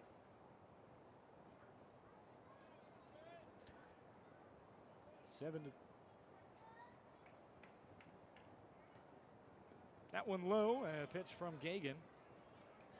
As the runner at first will go all the way to second. 1 out on the previous play, and now 2 in scoring position. The runner at second was cut down. He's been promptly replaced by the next man in line. That's Studervant, who was caught out. Pagis will now move over to second. Studervant was the man caught, and Aiden Pro left on third. 1-1 as that one in there. Gagan now trying to escape the jam with 2 in scoring position, 1 out. Gave up 8 runs to the squad previously, 7, excuse me. That one over to the second baseman, Bonaris. The fielder's choice will score 1, but will get 1 out as Gonzalez is able to dig the low throw from Bonaris. Another fielder's choice RBI will advance Pagis to third. Score Pro, and 7-4. Thunderbolts doing exactly what they needed to in this game, which was swing hard and make the right contact there. Obviously not able to reach there for the batter, but able to get another one home, and this lead all of a sudden doesn't seem so big for the Big Train. Only up 7-4 now. Yeah, 3 runs away, now within striking distance. Big Train will have to add on to that 7-4 lead if they want to stay in this one. Outside fastball, Gagan unable to deliver. Nobody warming in the pen, which you've got a great look at out here. There is one man standing. That is Tanner Kaler. He's wearing 19 tonight, as his brother Terry lost his jersey and had to wear 19.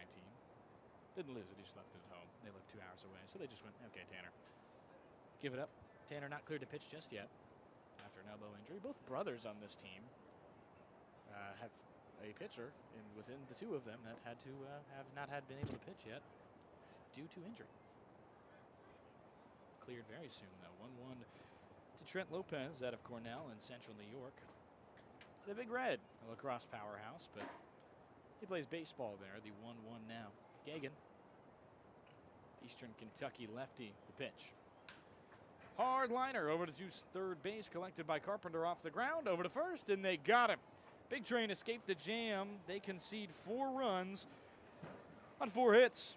And some walks, some fielder's choices plate them as well. We'll be right back in the top half of the 4th. Big Train, their 7-0 lead, now just 3.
Bortner still the pitcher of choice for this side of Silver Spring-Takoma. He came in and relieved out of an inning and helped escape an inning in that third as he got the last 2 outs. Found his way to a sacrifice fly as well as a double he conceded. A sac fly that was not on him, though. Popped immediately on the first pitch from Panetta over to the right side. Under it is the right fielder Lopez. And the Cornell kid is able to get that one. Big red, big play there. And the first time they have gotten the first batter out in an inning since the second. Yeah, effective there in that last inning, getting 4 runs back after Big Train had 6 in the third. Definitely hoping for a different result for the Thunderbolts from the mound in this part of the inning, that being the start that they would like there. The calm, cool, and collected Machado stands in. Pitch from Bortner is outside. The lefty to righty now as Machado's a switch hitter. 1 of 2 in this lineup. They go back to back. Normally, Cal Johnson, though, and Machado are the sandwich for Panett, who just got out. The 1-0 is grounded left side. Won't be like his first ground ball, pull side. It is not a double. Not able to get that one quite in play there. This lead not so comfortable for the Big Train anymore, is it? No, 7-0 was never comfortable with Gagan in, unfortunately, as he did concede 7 to the squad last time. He'll go back out there in a very similar situation as well, as he's got a situation to deal with. Needs to make sure he can get enough through this game, and the Big Train need to make sure they can preserve some arms. 1-1 is a fastball that Machado is under. Not too hard there, but just the change of speed got him. Yeah, Big Train batters knowing now that more is at stake for their at-bats here, knowing they're probably going to need more runs to win this one tonight.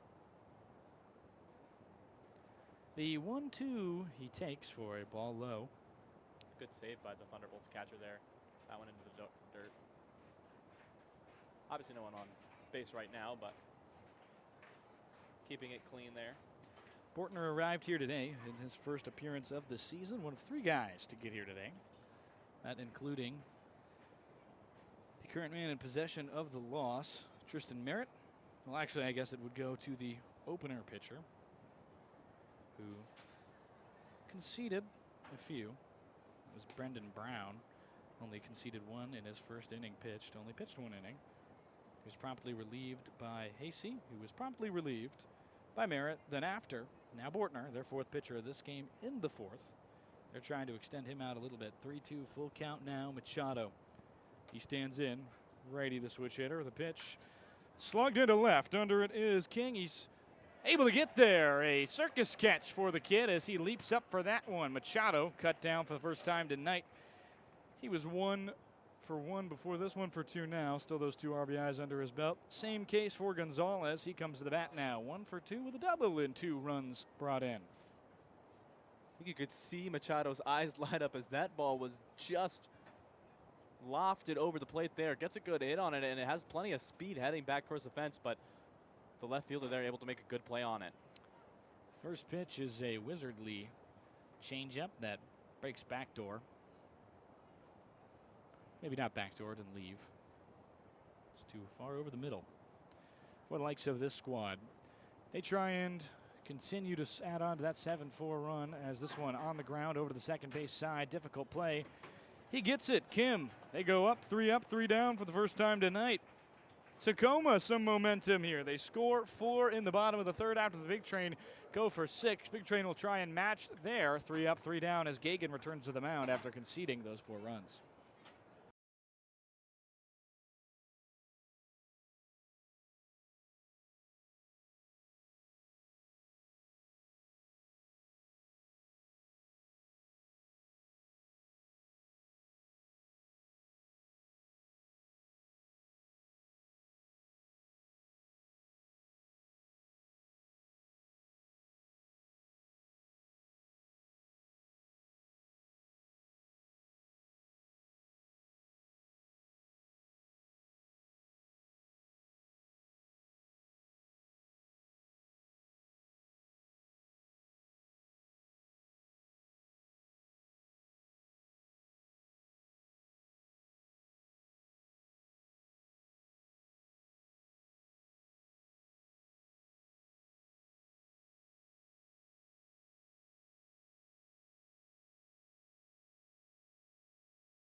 Camacho Jr. stands at the plate now. He will try and get some macho here, and a big hit as he leads things off. A homer would immediately cut this lead 2-2 for Camacho Jr. The man at third base tonight has got a lot of power in that bat. Has yet to display it this season. He's got a bit of a weird one. 6 walks, excuse me. This one into the left field. He smashes one, a hard hit liner into left field, and they'll start things off with a single again before I can even get the words out of my mouth. The leadoff single, and Hartwick to the dish now, the catcher. And Gagan needs to be more effective, frankly, after that last inning. 4 earned runs there and not a strikeout. Gagan gave up 5 in the first meeting of this team against the Thunderbolts. He then gave up second in the second. And there was a 7 earned runs. So Big Train, if same thing happens, have themselves the lead to leave it 0-0 basically. But Gagan needs some better discipline. The Eastern Kentucky rising senior. Pretty good year there. Said it was uncharacteristic after his first start. Just not what happens to him as the fire truck in left field is pulling out on a job. Here comes the next pitch, a fastball outside, 2-0 now. Might interest a younger listener that it is a hook and ladder truck pulling out. So one of the large trucks that has the full extension of the ladder and mobility. Looks like they're going to go get something out of a tree, perhaps. It's actually a 2-piece truck. I didn't know that. Interesting. I'm interested. 3-0. One heck of a hitter's count here with a runner on first. Hartwick, the righty from the lefty Gagan. Low. A 4-pitch walk distributed. Nobody up in the pen. Help not coming as Gagan in another jam is going to have to do it himself. Matthew Kim, the second baseman, will come now to the dish.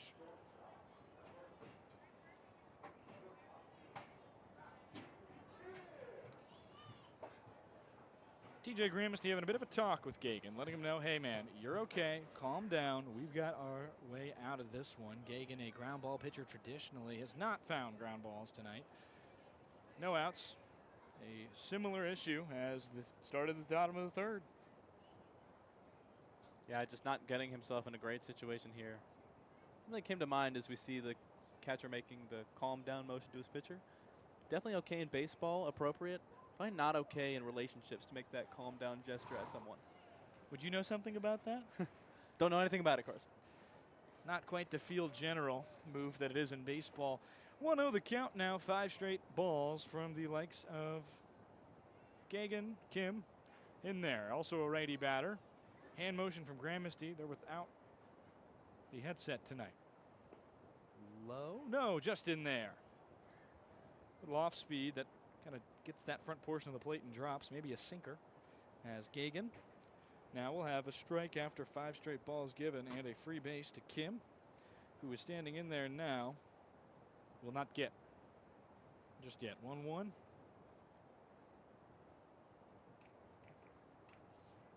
The pitch from the southpaw, just inside, nearly got Kim.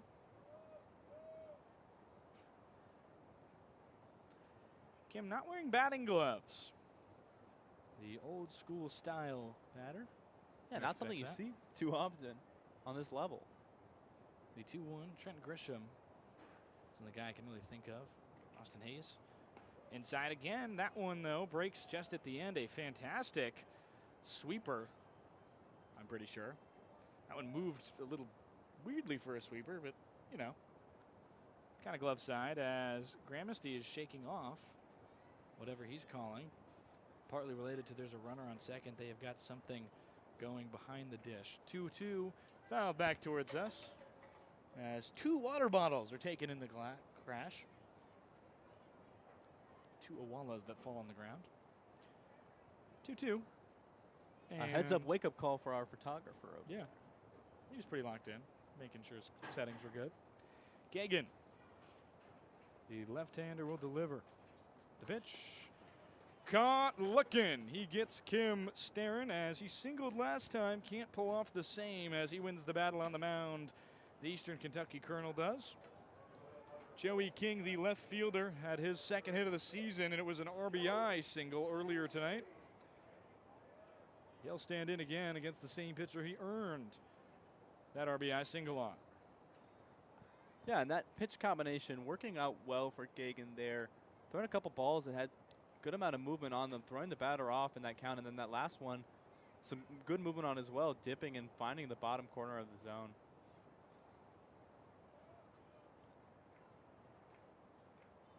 Oh, now.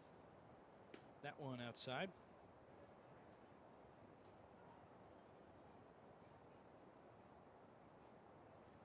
Joey scored his last time up. It was 1 for 1 in the night with that RBI single. Gagan on the 1-0 as the lights turn on here at Montgomery Blair Park. High.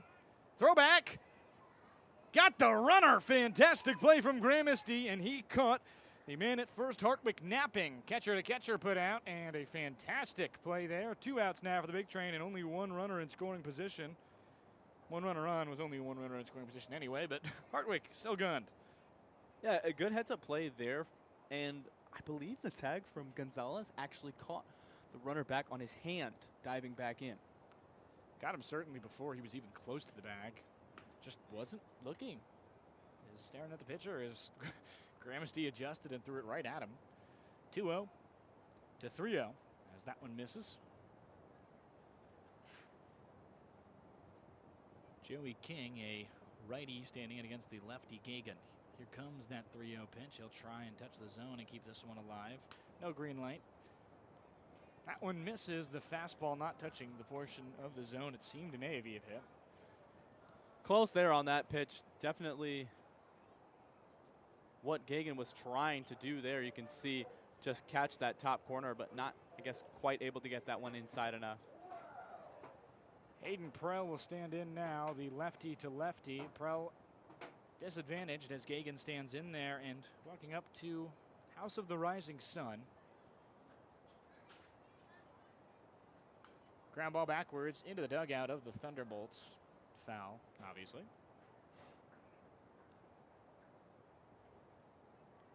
Runners on first and second here for Gagan. 2 outs. Tough situation, not as tough as the ones he's had before. Trying to leave an inning scoreless for the first time this season in his 3rd appearance.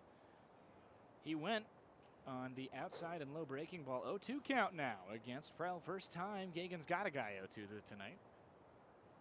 Gagan definitely looking to capitalize on this one. Escape this inning where he did put a couple guys on the bags, but if he can get a strike here, he'll be able to go further in this inning with no earned runs. Somebody warming in the pen. Looks like it'll be Gagan's last inning. Fantastic pitch. He catches another man staring. Down goes Aiden Prell on the strikeout looking in this bottom half of the 4th inning. Big Train are able to escape the jam. 3 base runners allowed, but a pickoff attempt and 2 strikeouts looking. Fantastic work from Gagan and Gramesty, battery mates, here in this bullpen combo. We'll be right back in the top half of the 5th as the Big Train will look to extend a 3-run lead up 7-4.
Bradley Gagan escapes the jam. It'll bring us to the top half of the 5th inning. On the mound, still, for the Silver Spring-Takoma Thunderbolts, is the likes of Zach Bortner, who extinguished 4, has retired 4 in a row, and will try and extend that streak to Will Hack. Center fielder is 0 for 1 with 1 walk on the day.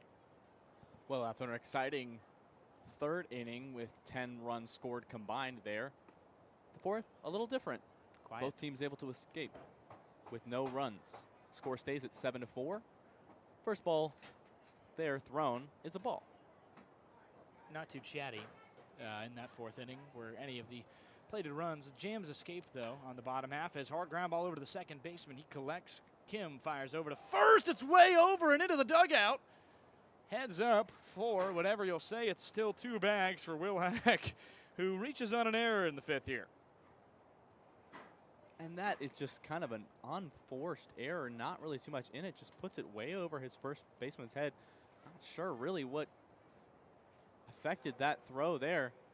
Hack happy to jog over to second base after what looked like a simple ground out. Yeah, that was not ideal for those in the bullpen and coming into the dugout. Just flew in there.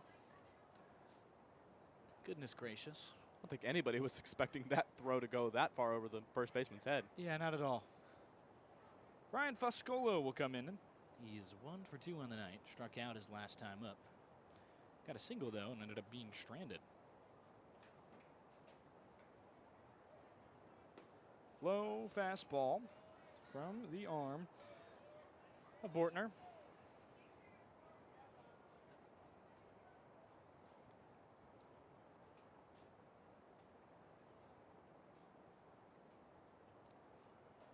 (1-0) has the lights in the fire station going off.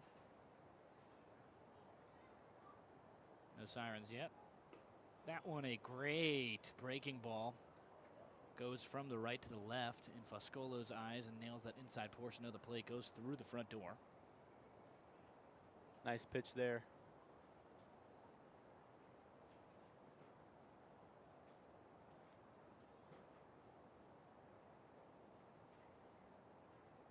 Engine 716 leaving the station as this one backwards.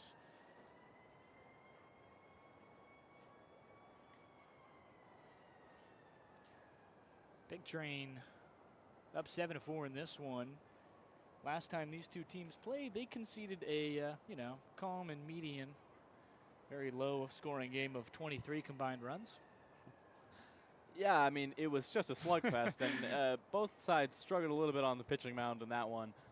Big Train doing well to stay in it there, come back and win it with a walk-off from Emilio Gonzalez. Good from Gagan, who seems to finally have some control over the strike zone, as his first inning he's seen scoreless all year, but just a good rebound from him after a tough 3rd. Yeah, Gagan dusting himself off there, knowing that the runs that happened before him don't affect his next inning, and just going out there and throwing the pitches he knows he can throw, striking some batters out. 1-2, it's 8:30 here. As Fuscolo stands in with a pink sky in right. Not too pink, very gradient hues. It's sort of a rainbow as it kind of transitions to maybe a slight green above the tree line, which you can kind of see, but it quickly goes back to blue above it as 2-2 the count. Fuscolo takes that one low.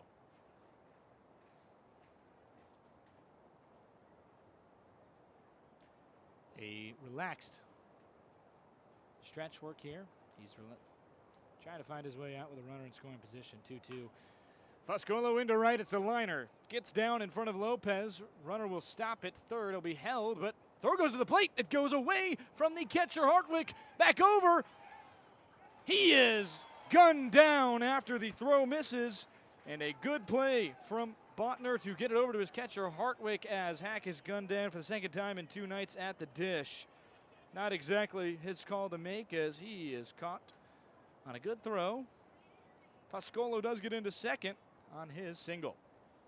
Nice piece of hitting there, and the Thunderbolts escaping one there. Looking like Hack was going to be able to get over and score on that one, who was only on the base due to a really unfortunate error from the Thunderbolts there.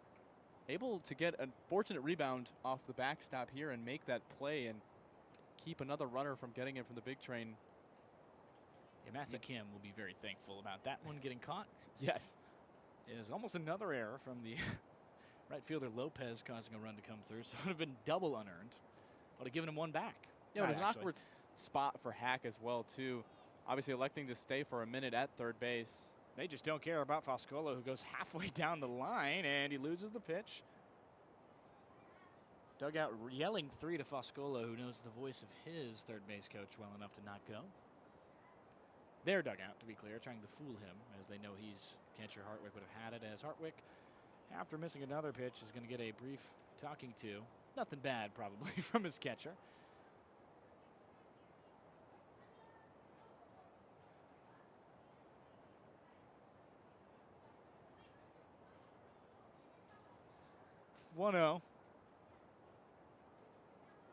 To the batter, number 1, Gramesty, catching out of Florida Atlantic. He's a spark plug in terms of personality. High energy guy, always dancing. His walk-up song back home is Sabrina Carpenter. Tells you everything you need to know. There's about 2 instances I've ever seen that guy not with a speaker playing something. Yeah, and it's always fun and honestly crucial to have those kind of guys in your lineup to bring that energy, to bring that spark, to just keep baseball as a fun game, because it is. Foscolo having some fun on the base paths there, really getting in the head now of the Frederick Community College pitcher Bortner. The lefty has now entered his 3rd inning of work, officially through 2 now. 2-0 now to Gramesty, though. The Owl will look to strike. Good breaking ball, but can't get Gramesty to bite. Just outside the zone. And the count will go to 3-0. Gramesty, as a catcher, knows exactly where that zone in has been familiar with it as well tonight, of how the umpire is calling it, and just not seeing anything he wants to swing at so far. The 3-0 from Bortner. Outside, fastball. He walked him. And a free pass as Foscolo, who is at second, will have a tailing runner. Still 1 out as the throw from out the right field corner missed. Got Will Hack to go, and they play faux error as this backstop not as wide as it seems, especially when it bounces back, careens forward.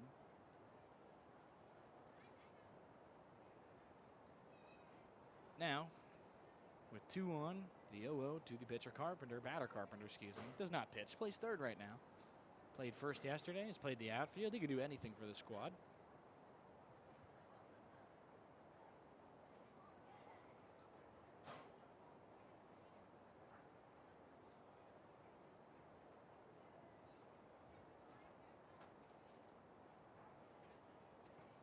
That one just high and outside the zone, and 6 straight balls for the man on the mound.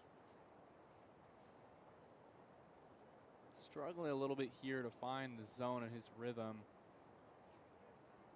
Big Train hoping to capitalize that and get some more runners, see if they can increase their cushion here at the top of the 5th. Here comes the 2-0 pitch. Low, it's wild. Hartwick can't find it. Runners will advance on that wild pitch. In the air, gets Foscolo to second. It'll get Gramesty, the wild pitch, to second, and Foscolo to third.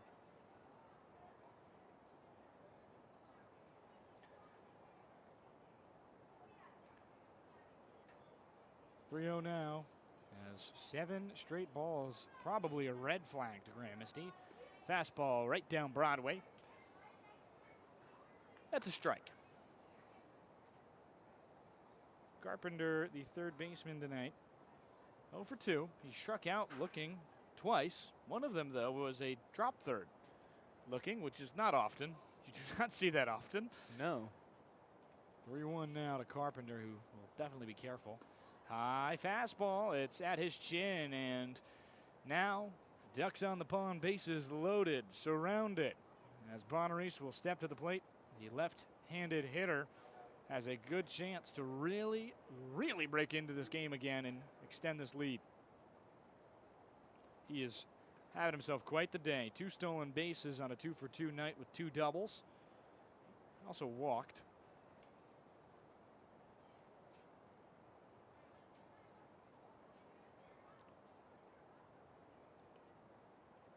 First pitch is high to Bonaris as the control completely, seemingly, away from Bortner. It's out of York, Pennsylvania. The York Revolution of indie ball play there. Actually, they maybe have been picked up by a organization. Not sure if they're a single A team now. 1-0. Bonaris watches, wild pitch. This one goes back. Here comes the runner. Foscolo playing at the plate. He's under the tag. Well done by Foscolo, whose perfect slide gets right between the glove and his leg. He gets his way home. 8-4 the lead. More wild pitch offense as it will score Foscolo. Still leave 2 runners in scoring position after Carpenter walked. Yeah, and another wild pitch there. That play at the plate ended up closer than you would think off a pitch that really was pretty far off. This backstop having a lot of rebound and popping up quickly, but on that instance, Foscolo able to have a good slide and get there quickly and stay underneath.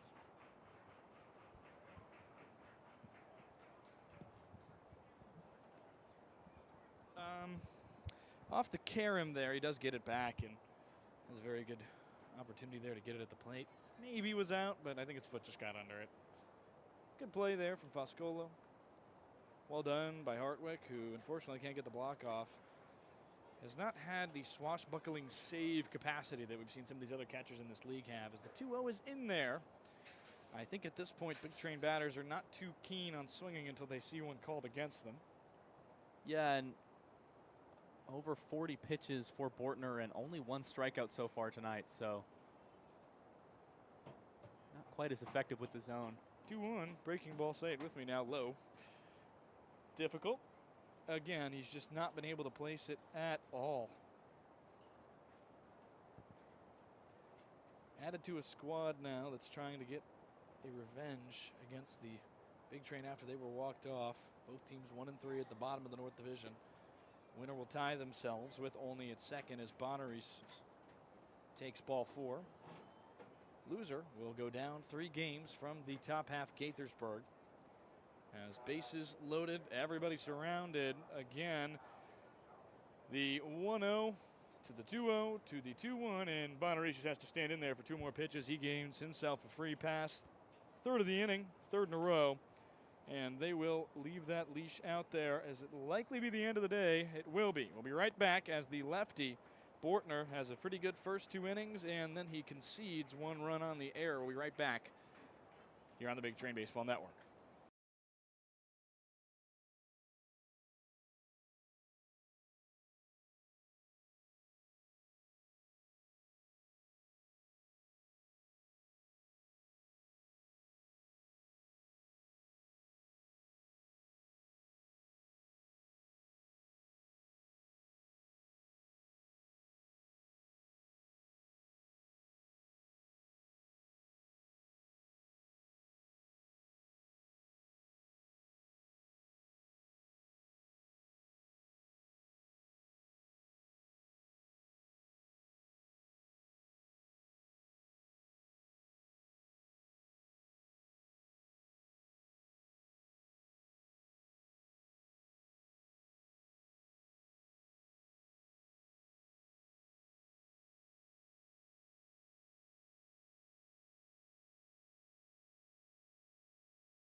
We'll be back as the sidearm pitcher, Matthew Calabrese, will come to replace the likes of number 49 himself, Bortner. But you've got a little story. There's been some interesting history at this ballpark that I feel like we've been promising to tell and haven't gotten around to. Yes, if you have followed on local baseball stories or even just local news here in Maryland in the last year or so, a very interesting situation happening with this team and this ballpark. during a batting practice for the Thunderbolts. A couple balls finding their way over the fence and into the Montgomery Fire Department facility, hitting some personal vehicles and fire trucks there. That had to be at least 400, by the way, to get that over that far. Some impressive hitting Yeah. in that batting practice. The fire department, 2 members of the fire department decide to retaliate by turning their trucks, attaching the hose, and dousing the field, making it unplayable for that game against the Alexandria Aces. They have to cancel that game and reschedule at a later date. Lots of friction back and forth. Obviously, the firefighters claiming there that they were frustrated by lots of balls doing damage to personal property and things over there. The 2 firefighters involved were actually charged for intentionally flooding the baseball field there. So the Montgomery County Fire Department issuing a public apology to the Cal Ripken Senior League and the Thunderbolts for that interaction. Yeah, and, you know, on that day, I guess, we see Cal Breeze kind of coming sidearm, but that day every pitcher is submariner.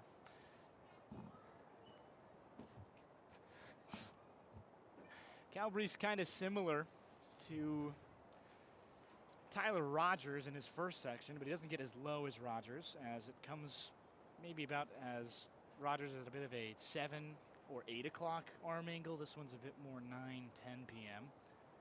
Closer to that 9, maybe 8 range.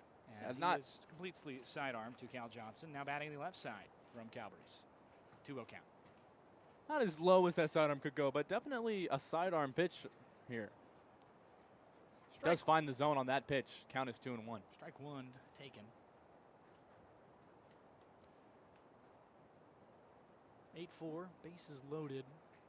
Cal Johnson, the big power bat for this Big Train squad, can break this game wide open.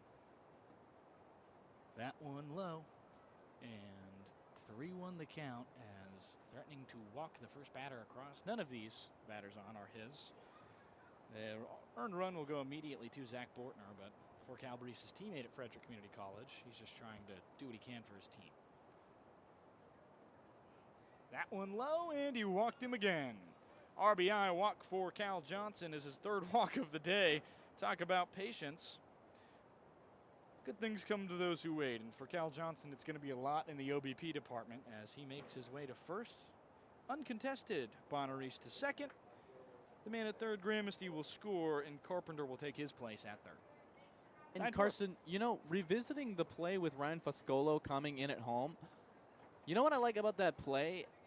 You have a 3-run cushion. Yeah. You're starting to get later into the game. But I just like the aggressiveness there on what could be a close call at the plate with the wild pitch there, but wanting to come in and, you know, be aggressive and mark this cushion as greater for the Big Train. 1-0 to Logan Panett. And, yeah, you just love to see the aggression all around. These guys are trying to win games. And, you know, 1-1 now the count to Panett, who finally got his bat going on Friday. Saturday, an all-right game. Saw a lot of walks. The 1-1 now from the sidearm of Cal Breeze. Pitch, foul backwards towards us and to the right. Montgomery County police officer here drinking a lemon lime Gatorade. My least favorite flavor of Gatorade. What's your favorite? Or least favorite, I guess. I don't know. Cool Blue, always a good Gatorade. Number 1. Easy number 1. Yeah, it's a good one there. I definitely am more of a Powerade guy, though, I have to admit. 1-2, bases loaded. Trying to find a cool off here on the mound as Cal Breeze in there. Great pitch. Just nails that front portion of the plate. Panett not too happy with either himself or the call, but it will bring up regardless. Machado with 2 outs in this inning. He's going to bat from the left side as Cal Breeze, a fantastic pitch. Yeah, and that one with the sidearm angle looking like it's going to stay pretty far inside, but actually does creep into the inside portion of that zone.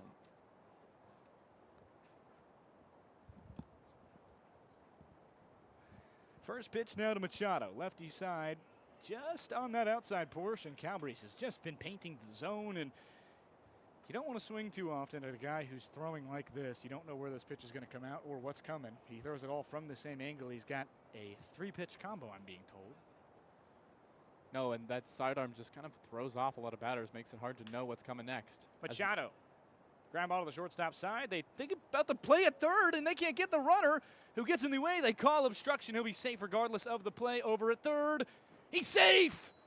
And an infield single after it eats up the shortstop Acosta. Or not Acosta today, excuse me.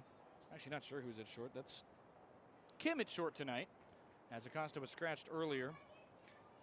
Kim eating up on the error, which will get the man over to second base and will score that run. But fantastic piece of hitting from Machado, who just beat out his own single. And, you know, all things considered, it's an 11-run lead now, or 11-4 lead for the Big Train, as 2 runs were plated from third and second. That was the lake of Carpenter and Bonaris. Bonaris got an obstruction call there, so regardless of if he actually got caught at the plate, it was an out. Was not an out. The big bat of Emilio Gonzalez watches strike 1. Yeah, that one for Bonaris, I think, coming off his helmet on that play. Plunk. That was the sound that we heard here at the ballpark. 0-1 now to Gonzalez. He has got all of this ball into left field. It might not be deep enough in as deep a park. This is well run down by the Minnesota School King. And that will end the inning. Big Train, strand 2. We'll be right back here in this bottom half of the 5th inning as the Thunderbolts will try and recover after conceding 4 runs in this top of the 5th.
Terry Kaler enters the game out of Gaston College for the likes of Bradley Gagan, who had himself a better day. Struggled in that 4th, but he made his way scoreless through the 5th. It'll end with 2 innings pitched, 5 hits allowed, 4 earned runs, 3 walks, and 2 strikeouts. Both of them looking, and in that bottom half of the 4th, as he struggled in the 3rd, excuse me. Yeah, Terry Kaler here playing his last game at Southern Maryland. We saw him some in exhibition as well. 2 innings pitched there versus Southern Maryland. 4 strikeouts there and a walk, so good inning for him there, hoping that he can come in. Kaler is last time up, 2 innings pitched versus the likes of Southern Maryland. As 1-0 to the count. To the next batter in this lineup, it turned over back to Aiden Prell to end the inning as he struck out looking against Gagan. 2 of his strikeouts looking were both all of his strikeouts, as the 2-0 now to Caleb Studervant, who RBI singled his first time up and was caught at second on a fielder's choice. So the Big Train now have a 7-0 lead. For the second time in this game, Carson, what do they need to do in order to keep this one with this cushion? I'm going to say this as simple as I possibly can, not give up 7 runs. And how that is done is not giving up the free pass. Walks have really been killing this team. There's walks followed by pretty hard hit extra base hits that just get a run in for these teams, and they just keep chipping away, just keep walking these batters. Kaler, not too big of an issue with that his last start out, but in his first and in the exhibition, he had a bit of a difficulty there. 3-1 though, as the 3-0 pitch is in there to Studervant, who's got one heck of a handlebar mustache. Trying to translate that, his aura, into a hit here. 3-1. That one high.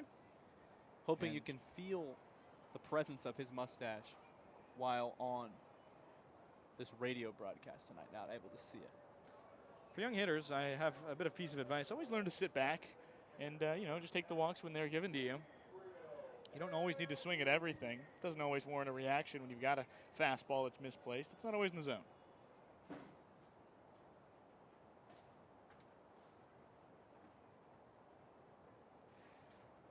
Studervant issued the free pass over to first base. They'll bring up Gabriel Pagis.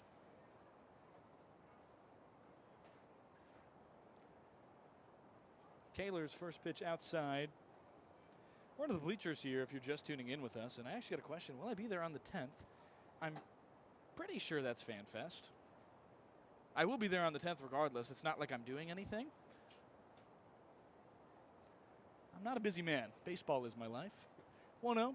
Specifically this summer, Bethesda Big Train baseball. The White Sox do. That one outside as the 2-0 count, and Gramercy will have a discussion with his pitcher, as I will be there that night and during the day. If I believe FanFest is in July, if I'm not wrong. July 1st? Pretty sure it's July 1st. It is an early July date, so make sure you go look at that and head to it if you can. Either way, I will be there on at the home game against Metro South County. It is July 1st for the FanFest from 5 to 7 p.m. Thank you to Sean McAvoy, as I had a sneaking suspicion it was very much later than June 10th, but I just was like, I felt like maybe if I had missed it, it would be me to miss it. Losing track of the days, the only thing in my mind is Bethesda Big Train Baseball. 2-0 from Kaler after the meeting is missed. 11-4 this lead for the Big Train as they try not to concede it. Lead back to 7.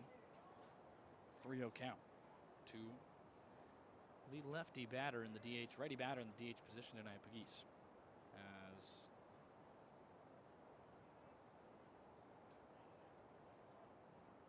time called. Unsure what happened there. As they'll resume action. 3-0. Trying to find his way back against Pagis. Down Broadway, he finds strike 1 as the green flag not issued. Kaler not finding the strike zone in these first 2 at-bats until later in the count. He needs to find the strike zone sooner to put these batters behind and hopefully send a couple of them back to the dugout. It's not an issue he's had too often. The lefty, Kaler, out of Gaston. Here comes that next pitch. Way high and outside. His brother Tanner on the roster. Twin Tanner, actually. He says he's the better twin, but Tanner hasn't had the opportunity to prove him wrong yet. He's not going to be cleared to pitch for a little while, as that will then issue the free pass to Pagis, and we'll bring over Nolan Cutney, the first baseman. He will go now bat from the right side, as he typically does. Against the lefty, he's got a bit of an advantage. Tanner not seeing the mound yet this season. His number actually has. Number 19 Yeah. worn by Terry in his last appearance. Terry forgetting his jersey at home.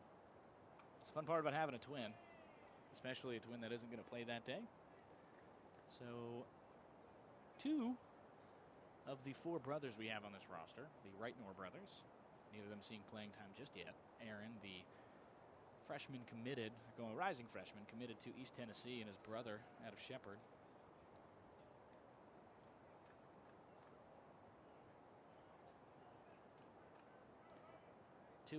As Gutner takes it, and some sort of warning issued to the Silver Spring dugout.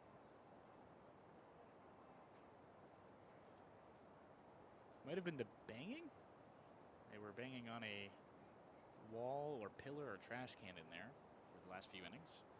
Umpires had enough of that. 2-0.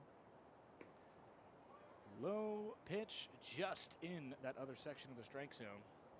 Fantastically placed fastball from Kaler, who's trying to find some discipline in the zone as he's now got the 2-1 here. Southpaw. Pitch.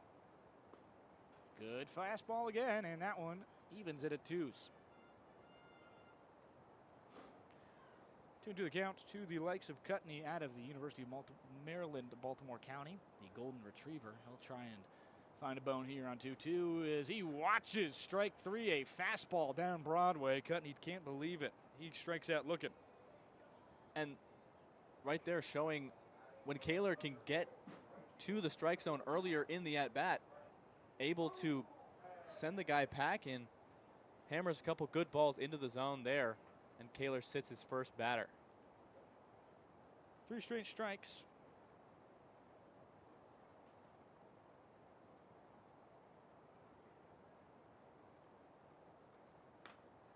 That one just outside. Hard fastball, can't touch the zone. Big Train plated 4 runs in the top half of this inning. Have themselves an 11-4 lead after building it from a 7-4 lead after losing it. As they were up 7-0 at a point. The 1-0 from Kaler. Pitch slug into left field. After it is Panett. The traditional third baseman can't make the play. It goes off his glove, and E7 as the runner gets to second base, and one will come home. Difficult play for Panetta. His first appearance in the outfield. He has not played there in a long time, and he almost made a difficult one on the liner there. Yeah, tricky one. Doing the work to get his feet under it. The ball just bouncing off his glove, maybe not being able to see it as well as he wanted to with the lights here at Montgomery Blair. That one brings in another runner for the Thunderbolts, and once again, this could be the start of their comeback. E7 will be the 5th run of the game for the Thunderbolts as it goes off Panett's glove and left. Kind of dark on that warning track. Not a lot of light coverage out there as it felt like he was getting consumed by the shadows the farther he went. Ricocheted off his glove, then careened off and got it off the Kareem on the wall.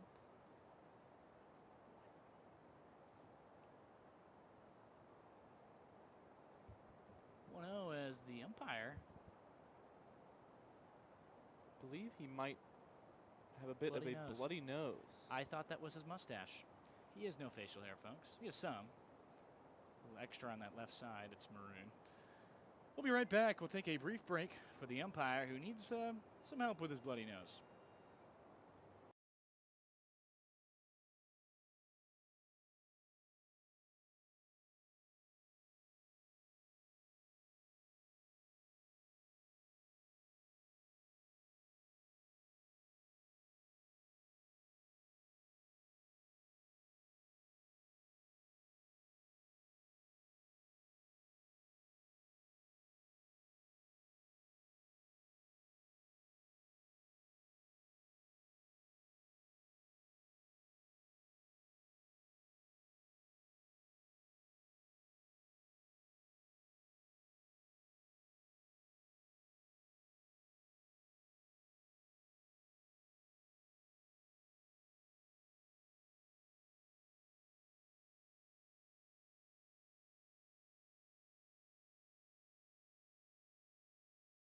Little brief break for this game as the umpire had a bit of a bloody nose. Not too dry of a night, pretty impressive. Actually, I'd say not too humid as it was yesterday.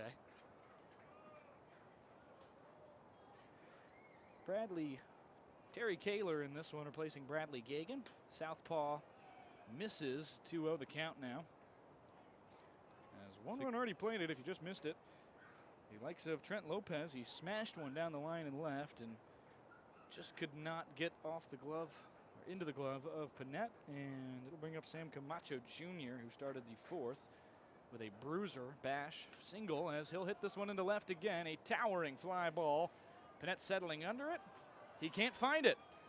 It was nowhere near him at all. He never found it, and the run was plated, and multiple outfielders on both sides tonight just cannot track it through these lights. It's another drop ball and an RBI single for the likes of Camacho Jr.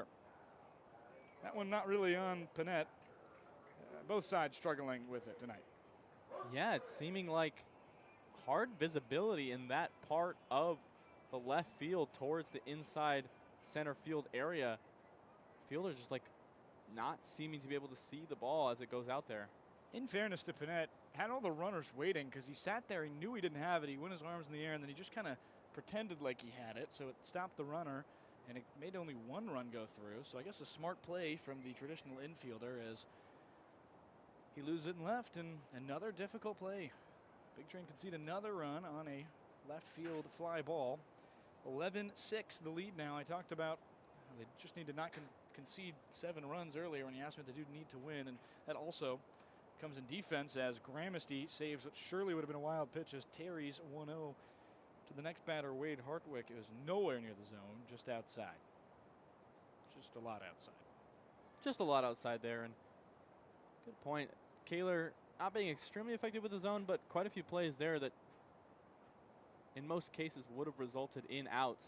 Unfortunately, with visibility and other fielding issues, not able to get those right now and struggling to find strikes and outs right now on the mound. Needs his guys to make a play as 3-0 the count. Has drawn contact. Last 2 in play. And he also struck one out looking. Cutney watched 3 fastballs down Broadway. 3-0. Kaler, southpaw misses high, and it's a 4-pitch walk to load the bases. Wade Hartwick to the dish, and another clutch situation for him. This is where it starts to get into more uncomfortable territory for Kaler. Now has bases loaded, and not a great situation for him here. Excuse me, Wade Hartwick just walked. I said it and then said he was coming up to the plate. It's actually shortstop Matthew Kim, who's been in shortstop all night. It's Aiden Prell actually at second. We'll take a interesting look here at this Bethesda squad, who is now sitting in, waiting for their next call. Pitching coach comes out to try and get his guy Kaler out of a pretty tough run, missing the zone quite a bit. On the other side, waiting for this Big Train squad is the likes of Matthew Calabrese, who sat down 2 batters instantly. There is another arm just starting to get going in the Thunderbolts pen. Can't quite catch it as he's behind the likes of Joey King, who's taking some more swings. Craig Lopez says a brief few words to his man, Kaler, and the Gaston College pitcher will try and keep this 5-run lead. Bottom of the 5th. It's 9 p.m. here.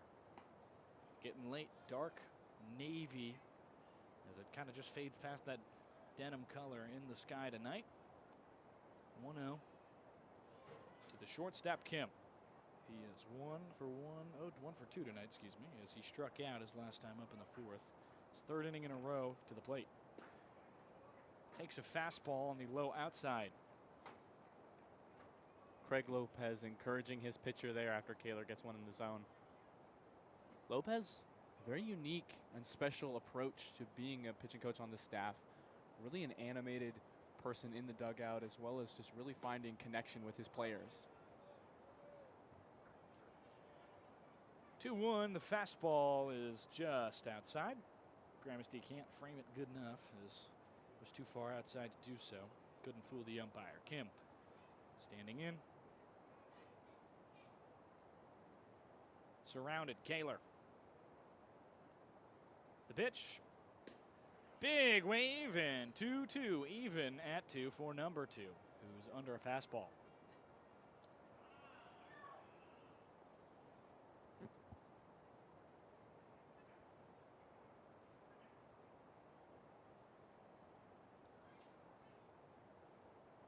2-2. Delivery from the stretch, high and outside. It will load the count full. Crucial pitch here for Kaler. Has bases loaded with a full count. We'll see what pitch he chooses to deliver here.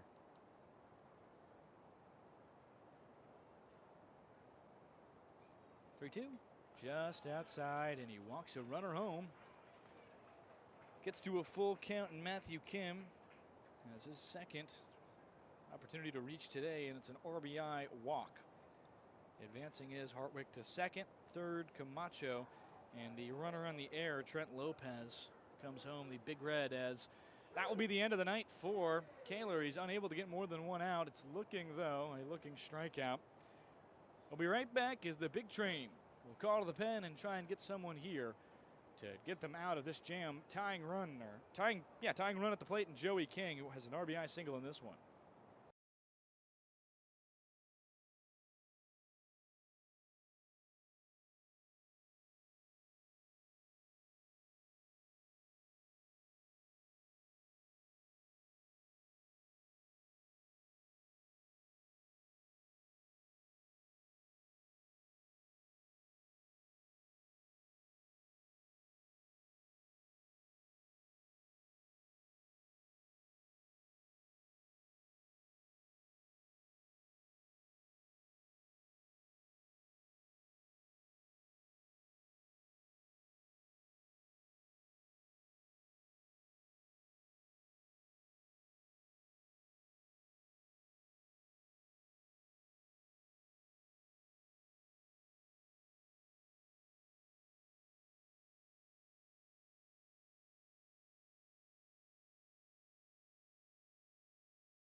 The tying run to the plate, Joey King, Maryland native, going to school at Winston Churchill High School. It's Jackson Mirza, that's right.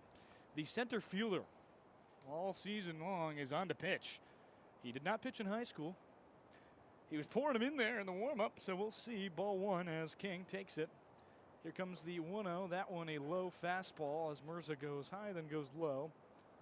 Hopefully he can level it out. Just looking for contact here as he tries to find his way past King. Actually had a perfect game as 2023. That was an 81-mile-per-hour fastball he had in 23. He would have been entering his junior season, and by the date of that was the summer from sophomore to junior year. That was 3 years ago. Was the last time he was clocked pitching in an event. 87 at that velo, though, and that one low, and now on 3-1. As King did not go around. Mirza pitching a sign of a depleted staff, for sure. Here comes the 3-1 pitch. Walked him again. Another RBI walk for these Thunderbolts. As Joey King reaches. And the likes of Sam Camacho Jr. will come home to score. Hartwick to third. Kim to second. The shortstop will stand there as the second runner in scoring position. Gonzalez in. Here comes Aiden Prell. And King doing the smart thing there, knowing that a pitcher who doesn't have a lot of experience is going to probably struggle to find the zone a little bit, and knowing that just a walk gets another runner batted home and makes the deficit smaller for the Thunderbolts. Mirza just needs to hit the zone here. 0 is missed 2-0 now to the batter. It's a very quick wind for Mirza, who is still winding in a way that is somehow not inducing a balk. I actually don't know the balk rules, it appears, because he's going full wind. 2-0. Skied in the air, a missile down the left field line, very foul, and into the road, a free speed bump for Montgomery County. 11-8, tying run at first. Leading run at the dish. Mirza, the lefty, center fielder, position player in now to pitch. That one low, just in there, excuse me. Little late call from the umpire, 2-2. He's got himself into account. And I'm sure they're being told to keep the bat is on their shoulder as long as they can. Here comes the 2-2. Just low. There's a little celebration there. He thought that hit the zone. And yeah, that one close there for sure for Mirza. Looking to get his first strikeout here. Probably going to turn the lineup over. 3-2. Ground ball right side. Gonzalez catches it foul. Was barely foul. Would have been an out, as the Big Train are in need of one pretty desperately. Have a 3-run pad as the Thunderbolts still down 3. So this game not over just yet. Some more arms in the pen as they slowly get going. Not sure who's available tonight. Mirza working himself to a full count here. 3-2 is missed and low. He walked Prell, and another RBI walk, third in a row for this Big Train staff. Second in a row for Mirza. Coming in as Hartnick, Kim to third, Joey King to second, as Aiden Prell takes King's spot at first.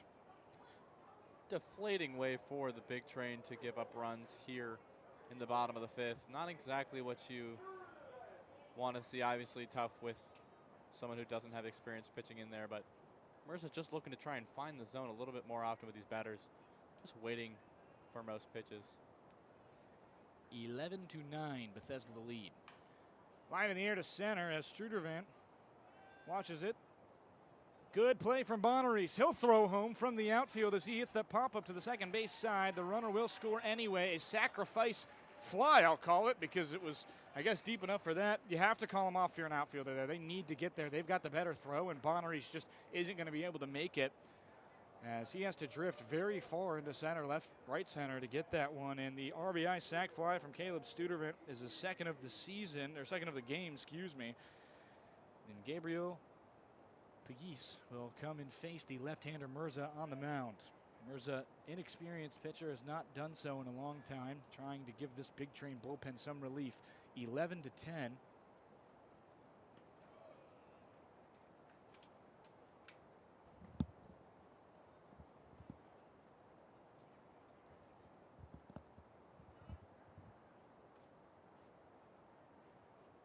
The 1-0 as Mirza's first pitch is missed to the righty DH Pagis. That one outside again. They're inside as 2-0 the count. Struggling here. Tying run at second. Crucial spot. Hitter's count. Pagis sure to be patient. Second time up in this 5th inning. He's 0 for 2 on the day. Walked and scored in the 5th. Ready? 3-0. That one missed. He watches it go by. 11-10, bottom 5, 2 outs.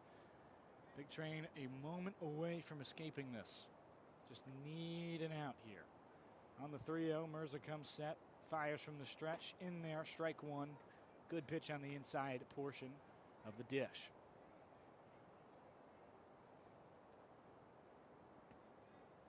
Six runs plated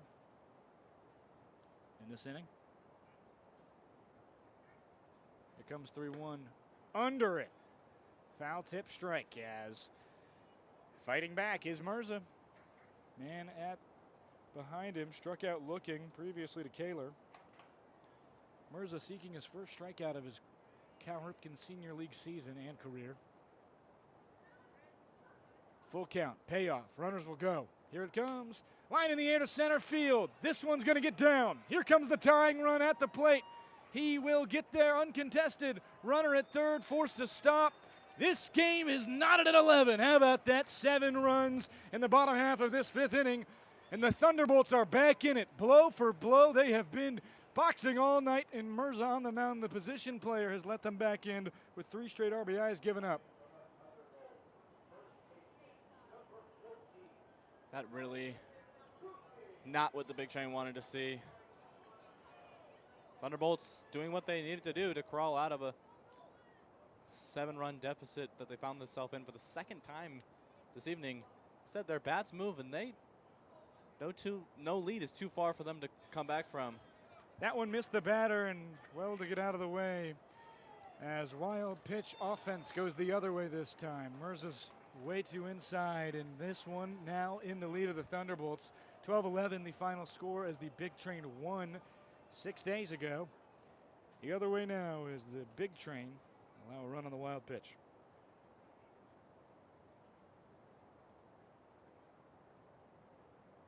Man at third is Peguias. Cutney fouls backwards into the seats. Heads up as a plethora of young fans go after that souvenir. The bat boy walking behind them because he knows he gets that one. He has to return it. 1-1. Cutney already struck out this inning. Popped up. He's behind a fastball from Mirza. Only fastballs from Mirza. This is his only pitch as the position player on the mound tonight.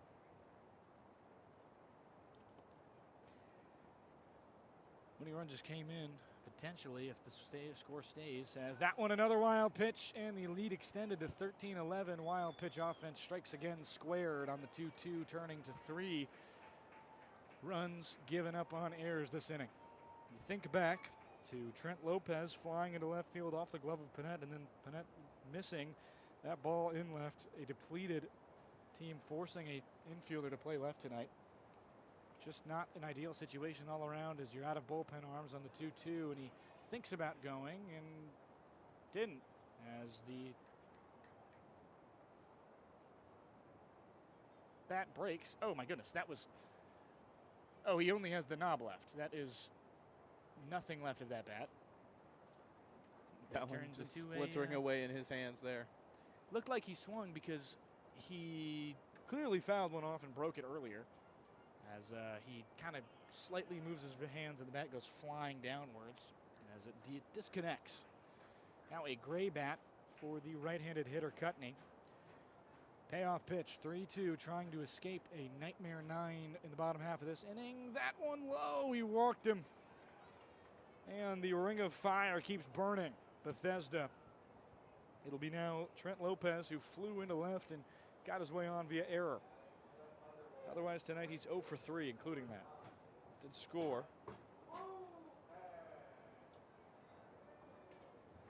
13-11 our score here. It was 11-4 at a point. 9 runs plated here in this inning. Position play of Mirza on the mound. If you're just tuning in, Big Train depleted from arms as they're off at Super Regionals or just not ready to go. Yeah, really an unfortunate situation the Big Train forced into. Able to get up big twice, but the pitching staff just not deep enough to be able to close this game. 1-0 foul ball off of the foot of Trent Lopez as 1-1 the count now. This is a game that, keep in mind, if they can get out of this inning with not too much injury, this is only the bottom of the 5th. This one's going to go a long time, and as long as it doesn't reach whatever curfew is, and I believe it's 11 here, we've still got an hour and 40 minutes to play this game out. It's the bottom of the 5th. Plenty of outs to go. We have combined 24 runs here. Shows you the state of these two staffs. Fouled back towards us. Not at us, so not scared just yet. As 1-2 the count now. He's gotten ahead of a hitter. There's a good opportunity here for Mirza to do the Big Train a big favor and get one back. Let the batters try and go to work and trying to repair the damage here. Pitch is lined into the air, right field. Under it is Foscolo, who got a late beat, but he's able to get there. A big shout out to Mirza, the position player, coming in with a depleted staff to try and do his best work. 9 runs conceded, though, in this inning as Trent Lopez flies out to right to end it. Only 2 hits on an error and a few more walks. The Big Train will try and strike back in the top half of the 6th. Plenty of game to go and plenty of runs already scored. This one feels like the French Open.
Big Train give up 9 unanswered again.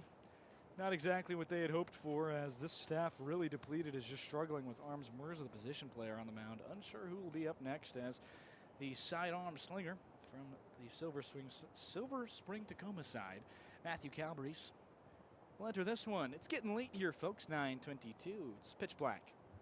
1-0. The next man in this order, Hack. That one outside to Hack.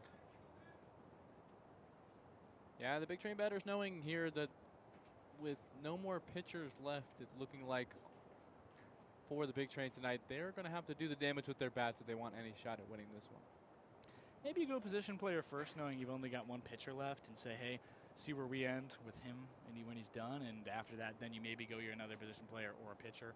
Had a big lead, and they're going to have an opportunity to add on to it. The 2-1 in there to Hack. Here comes the next. That one low, as he well within his zone there. He watches that one go. 3-1 outside and low. Big Train batted around in the fourth. Or in the third, excuse me. And now T-Bolts answer by doing it themselves. 13-11 lead for the home side Thunderbolts. Hackett watches strike 2 go by. Here comes the full count from Calabrese. Righty to righty. The pitch, sidearm. Strike 3 looking. And Hack is sat down. He's not happy with that one, as he is caught staring. We'll bring up Brian Foscolo. The right fielder, number 30. Foscolo will enter this game now. With 2 runs down, he has a big opportunity to add on. Top You know, of the Carson, 6th. you gave some advice to the Big Train when they were up 7 runs again. You said, don't let them score 7 runs. They did not take your advice tonight. I mean, they didn't do it. It was 9.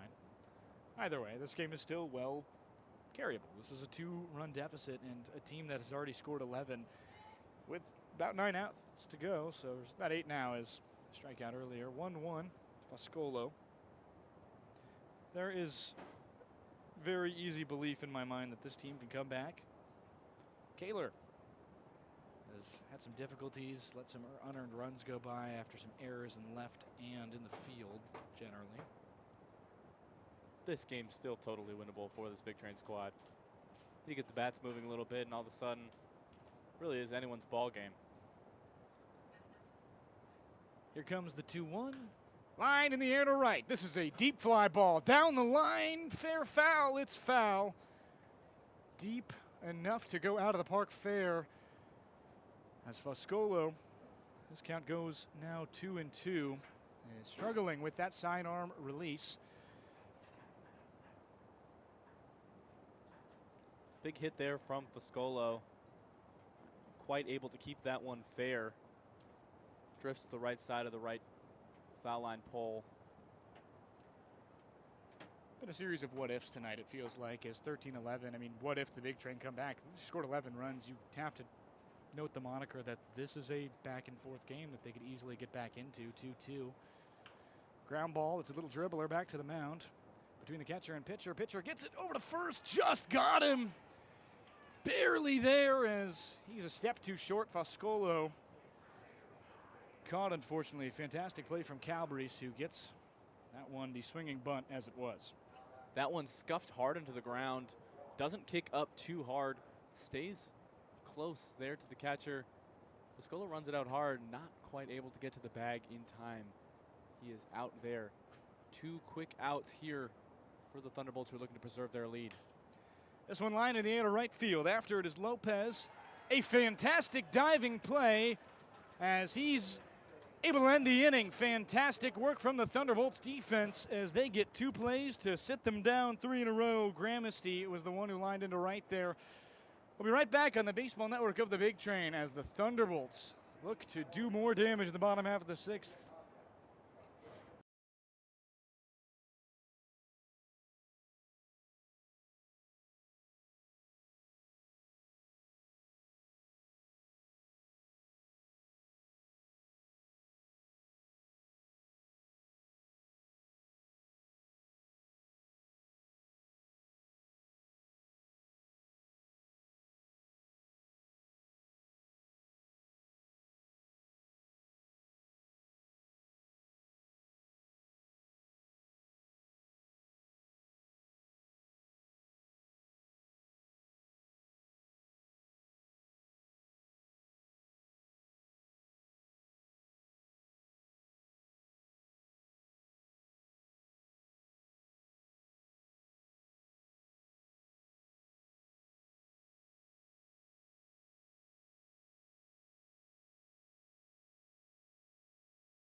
More work for Jackson Mirza, who appears to maybe have a bit more of an arsenal. We watched him throw a curveball in this earlier section. The lefty outfielder will go out of the pen here tonight. Fastball in the other.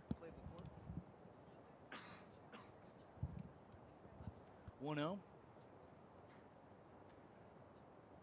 Here comes that one low. Fastball is fouled in the dugout of the Thunderbolts. 1-1. Mercer finds himself even in the count. Looking to get his first strikeout of his career. Big wave at that one. 1-1 turns to 1-2 to the batter, Sam Camacho Jr. And he leads. What'd you say? I actually didn't hear you. He leads. He leads. 1-2. Camacho. The pitch. Foul back right at you. Golly. That one about an inch away from the broadcasting computer. We might have had to say goodnight to you early if that one struck. Lucky to still be here and calling the game. Count is 1-2. Here comes the 1-2. Breaking ball as that one's high and outside. Not too competitive of a pitch, but that's his first curveball he's thrown tonight.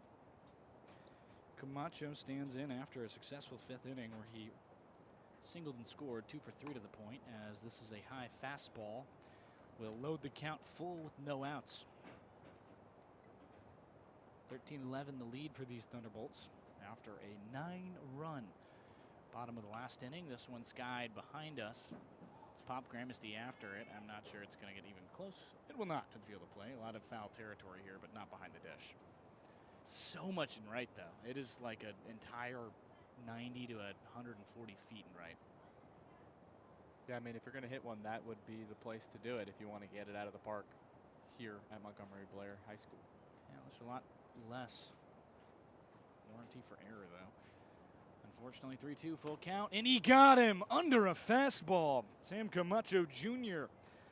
goes down swinging his second time, going down on the whiff tonight. Wade Hartwick, the catcher out of the University of Chicago, will come into this one. That one's got to feel good for Mirza, doesn't it? Coming in, getting his first batter struck out there.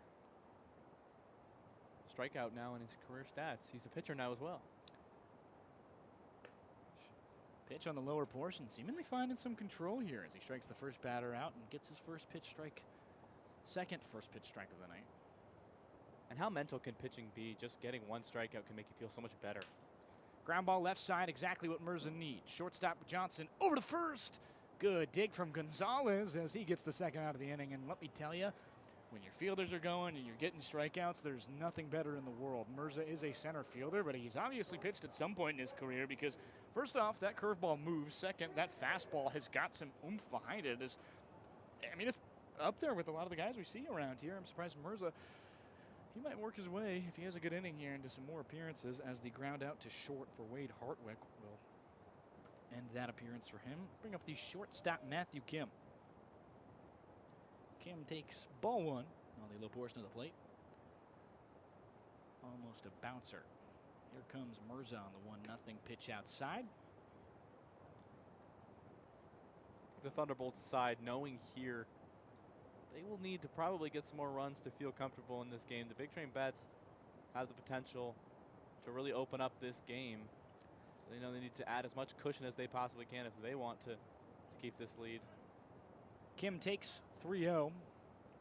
That is another low fastball. Here comes Mirza just trying to hit the zone on the 3-0. He does do so. Low portion of the plate. Kim knew it, had the red flag. Never the green flag on position players, lest you want to end up like Yermine Mercedes. 3-1.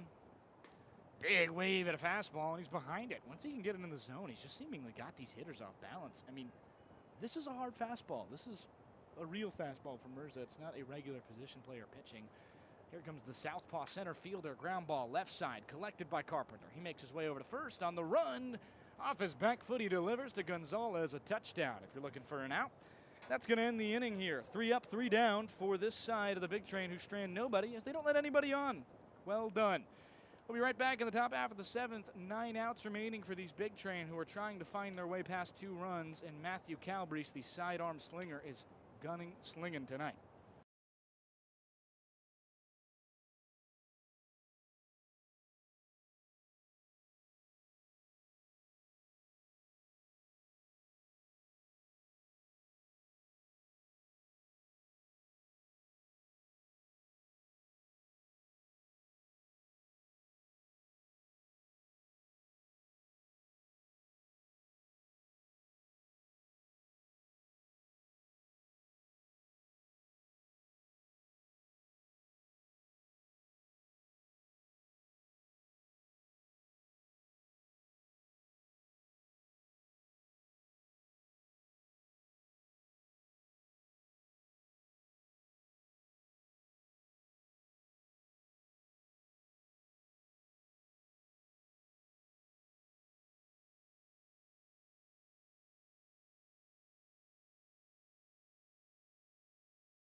the sidearm pitcher, Calabrese, continuing his run of dominance. He's extinguished the last 4 batters, trying to extend his retiring streak to 5.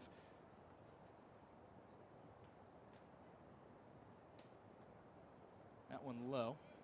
Mirza really effective in the last outing to give the big train a shot at this. Big train knowing they need to get their bats moving in order to back that one up. It's Casey Carpenter, that one outside to him. Playing third base tonight. He just got the final out of the inning. And 2-0 is Calabrese maybe losing some steam. They certainly hope so. He has been great tonight. He's in currently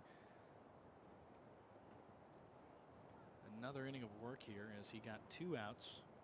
That sidearm ball there, curving a little bit at the end and finding its way into the zone. Counts 2-1. Line into right. Just a lot foul, but just hit pretty hard. 2-1 now. As Carpenter motion of that pitch. Fastball to 2-2. Motion of that pitch naturally, as it's coming away from the batter, is going to tail to the right side foul line. Righty to righty, he's under a fastball at his shins into the air. Second baseman under it, and he gets it. Good job from him. The second baseman tonight, Prell.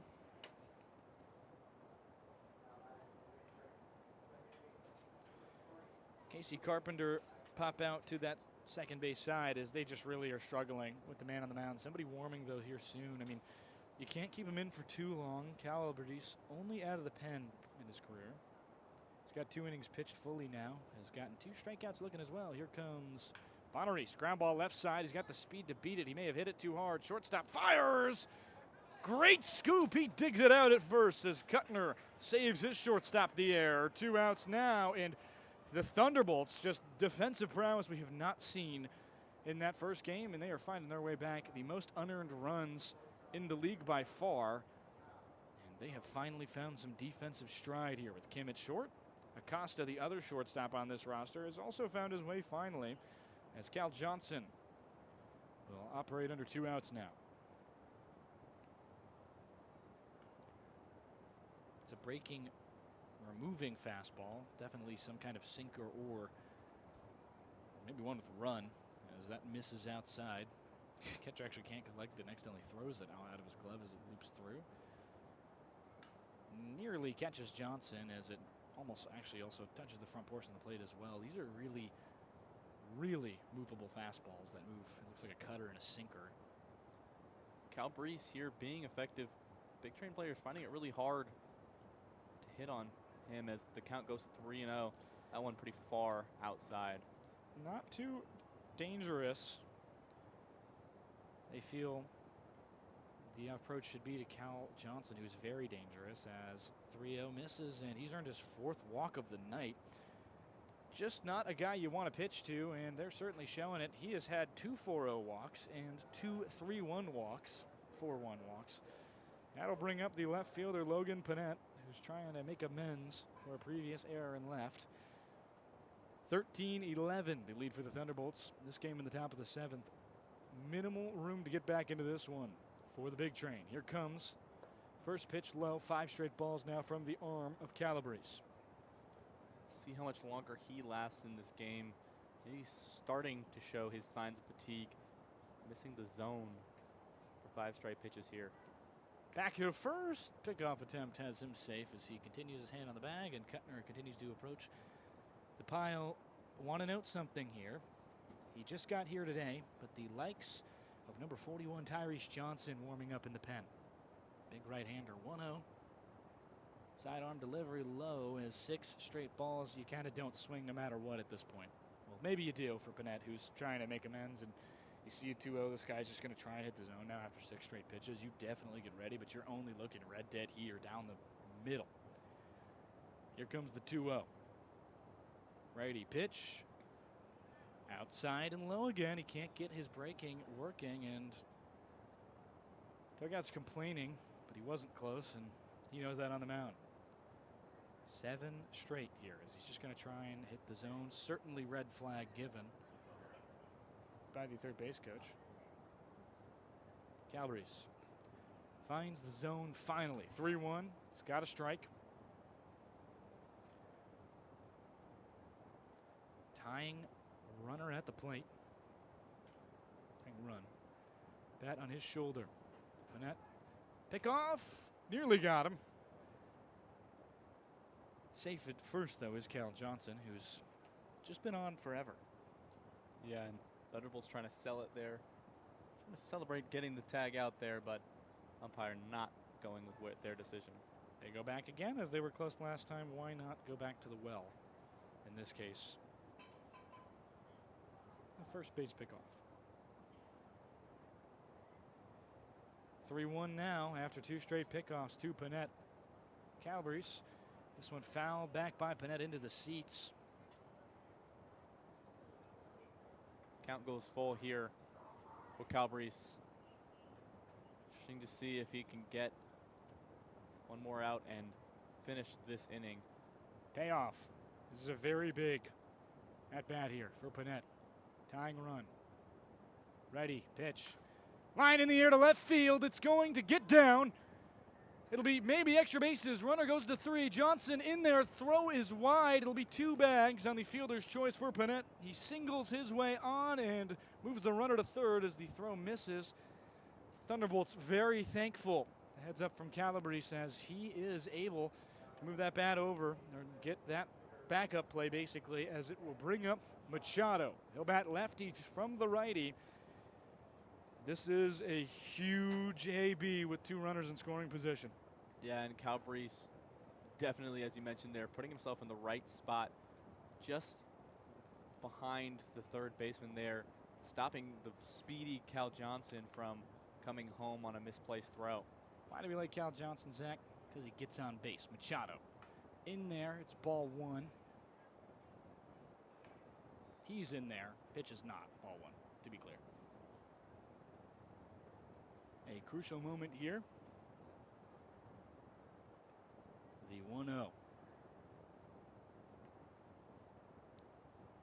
Machado watches an outside breaking ball. Calabrese losing steam. Somebody up in the pen. Just started getting going. As I mentioned before, the Thunderbolts would love if Calabrese could get this last out and end this inning. See if he's able to get this last out. Hitter count, the pitch, outside, 3-0. Machado takes, and he walked Cal Johnson. Got back into an at-bat with Panette after going down 3-0. And he has got himself a 3-0 pitch here to Machado. The wind, here he goes outside, and he walked him 4 pitches. It will bring up Emilio Gonzalez, who, if you remember, just about 5 days ago walked off the Thunderbolts in the bottom half of the 9th inning, a liner to left field. King was standing there in that game, but they will give a brief break to Calabrese, who I don't think can get out of this game just yet. The man on the bullpen just started going, so they'll play green onions in this stadium, and they'll get a brief moment here to breathe. I mean, there's no bigger spot than this for Gonzalez, is there? No, there's not. And once again, I mean, that's the player you want for the big train in these big positions. Just the player who has the experience, the power, the know-how in this league to do with this at-bat what it needs to be done. Not been quite as proficient in this season as he has in seasons past, but absolutely has the capabilities to break open this game right here with bases loaded. Gonzalez in with runners surrounding the man on the mound. Here comes the first pitch from Calabrese. Outside again, he can't seem to get anywhere near the zone. 5 straight balls. After the liner into center from Machado, and Cal Johnson getting in at third. 1-0, 2 outs, Ducks on the pond. Low, 2-0. And Calabrese cannot buy a strike right now. My heart is racing, Zach. One of the biggest moments of the season. You don't want to fall to 1-4 in a tough division. in the north. Here comes the 2-0, Calabrese. Outside again, he can't seem to get his pitches out of the right-handed batter strike zone. Gonzalez, the 6'3", 235 lefty, the reigning 2025 Outstanding Hitter of the Year, coming off the first ever Triple Crown in the history of the league. 3-0. In there, he's got the red light, or didn't like that one. Both would be true, as it was a fantastic low-end pitch. Not a lot of competitive pitches in the last 8. That was the first. Here comes Calabrese on the 3-1. Outside, and he walked him. Emilio Gonzalez will earn the run brought in and will bring the game within 1 as the tying run now standing merely 90 feet away at third. It'll be the end of the day for Calabrese. We'll be right back here on the Big Train Baseball Network as he has left it bases loaded for Will Hack.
Welcome back to Silver Spring. Top half of this 7th inning, crucial moment. Bases loaded, ducks on the pond for Will Hack, who will go against the new pitcher, the 5'10 left-hander out of Oberlin College in Ohio, Franco Pistella, out of the Pittsburgh area.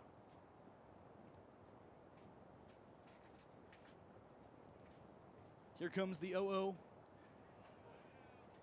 In there for strike 1. He's followed his previous pitcher's 9 pitches with 8 balls. Now here with a strike.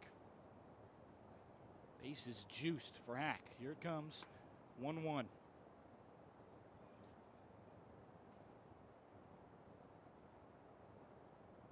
Hack 0 for 3 tonight.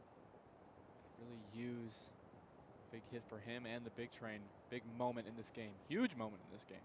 1-1, way high. This season, Pistella has appeared once, 2 innings pitched. He gave up 4 earned runs, 5 total. He walked 3, nailed 1, and gave up 3 hits. Hack likes his odds. It's been very good this season, bit of a struggle day. Struck out looking last time up, 2-1.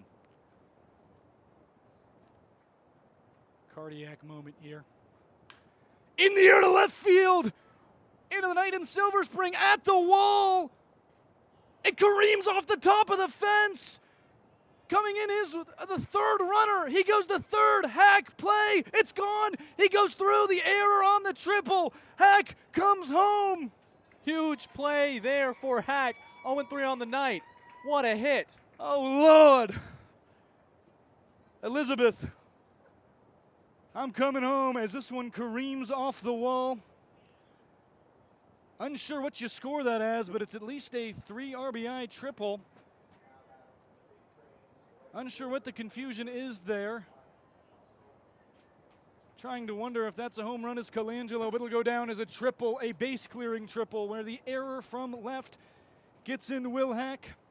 Rest in peace, Stacey King.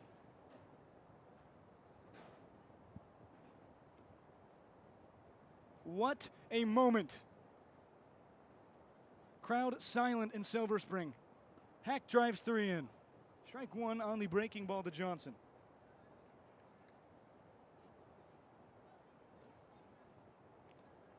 An absolute rally after 2 go down. It's 16-13 here in the top of the 7th. 2 outs. Here comes the 0-1. High and away as Pistella, no earned runs on that one, as it was an error that scored from third. The likes of Hack and 3 unearned. Those will be elected and given to the man he trailed, Calabrese, excuse me. This game turned on its head by the big train here and by the big bat of Will Hack there. Incredible moment for him and for this big train team, fighting back in a game where they're once again low on pitching staff, but just doing what it takes to stay in the game, and a big hit and a big moment for Will Hack. 2-1. Cardiac big train so far this season against the likes of the Thunderbolts. Their lead now 16-13 after being down 1 at the start of Will Hack's AB. See how that gets scored in just a moment, but a fantastic piece of hitting regardless. Just absurd at this point in the game, and the 3-1 is a walk to Foscolo. I said Johnson, excuse me, the bat confused me. Yes, Foscolo with the red and yellow bat that Kel Johnson has also been using for most of the season. TJ Gramesty stands in at the dish now. He has had not the night he's looking for, 0 for 2 tonight. He's got a sac fly at least with the RBI, so not too upset, as he also scored after walking. He's contributed in many ways despite not having a hit just yet. First pitch outside and low, ball 1, Gramesty. It is officially scored as a 3-run triple for Hack, with an error to bring him home. Sal Colangelo asking about that hit, making a loud noise. Definitely hit off something back there. Colangelo maybe thinking that it hit off the light pole that's right by the fence there. The umpire ruling that it must have been the top of the fence to keep it in the park there for triple. Yeah, fielded off the careen by the left fielder King, who also watched that walk off from Gonzalez land at his feet, trying to make a play there.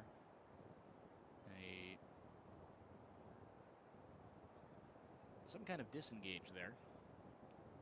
As 2-0 the count now. Gramesty with a runner at first, trying to make this rally last a little bit longer.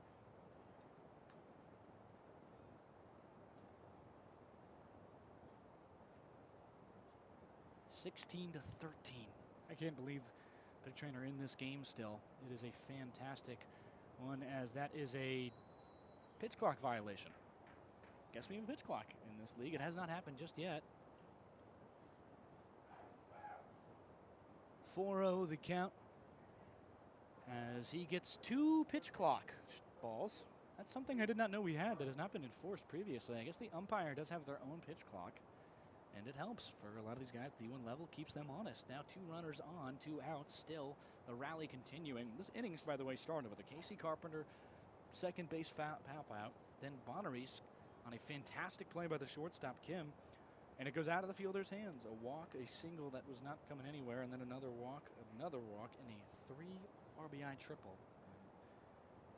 Hack made it home. That one high.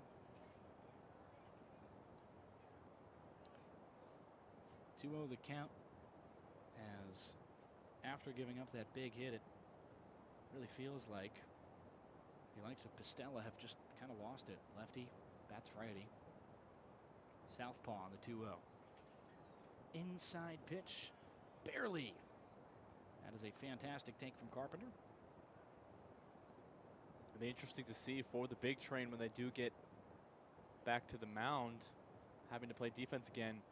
Will we see the likes of Tyrese Johnson, who just joined the team today, number 41, 6'3", 275. Big righty's warming up in the pen after Carpenter has been administered the walk, and the bases are loaded again. Up in the pen is Josh Erd, who has a 54 ERA. He converted from 3 seasons of hitting at the level here at Silver Spring, and then decided he was going to pick up pitching after this spring. Pistella inheriting this game with 2 outs, not able to get a single one as that pitch is right in the zone for strike 1 to the leadoff batter, Bonaris.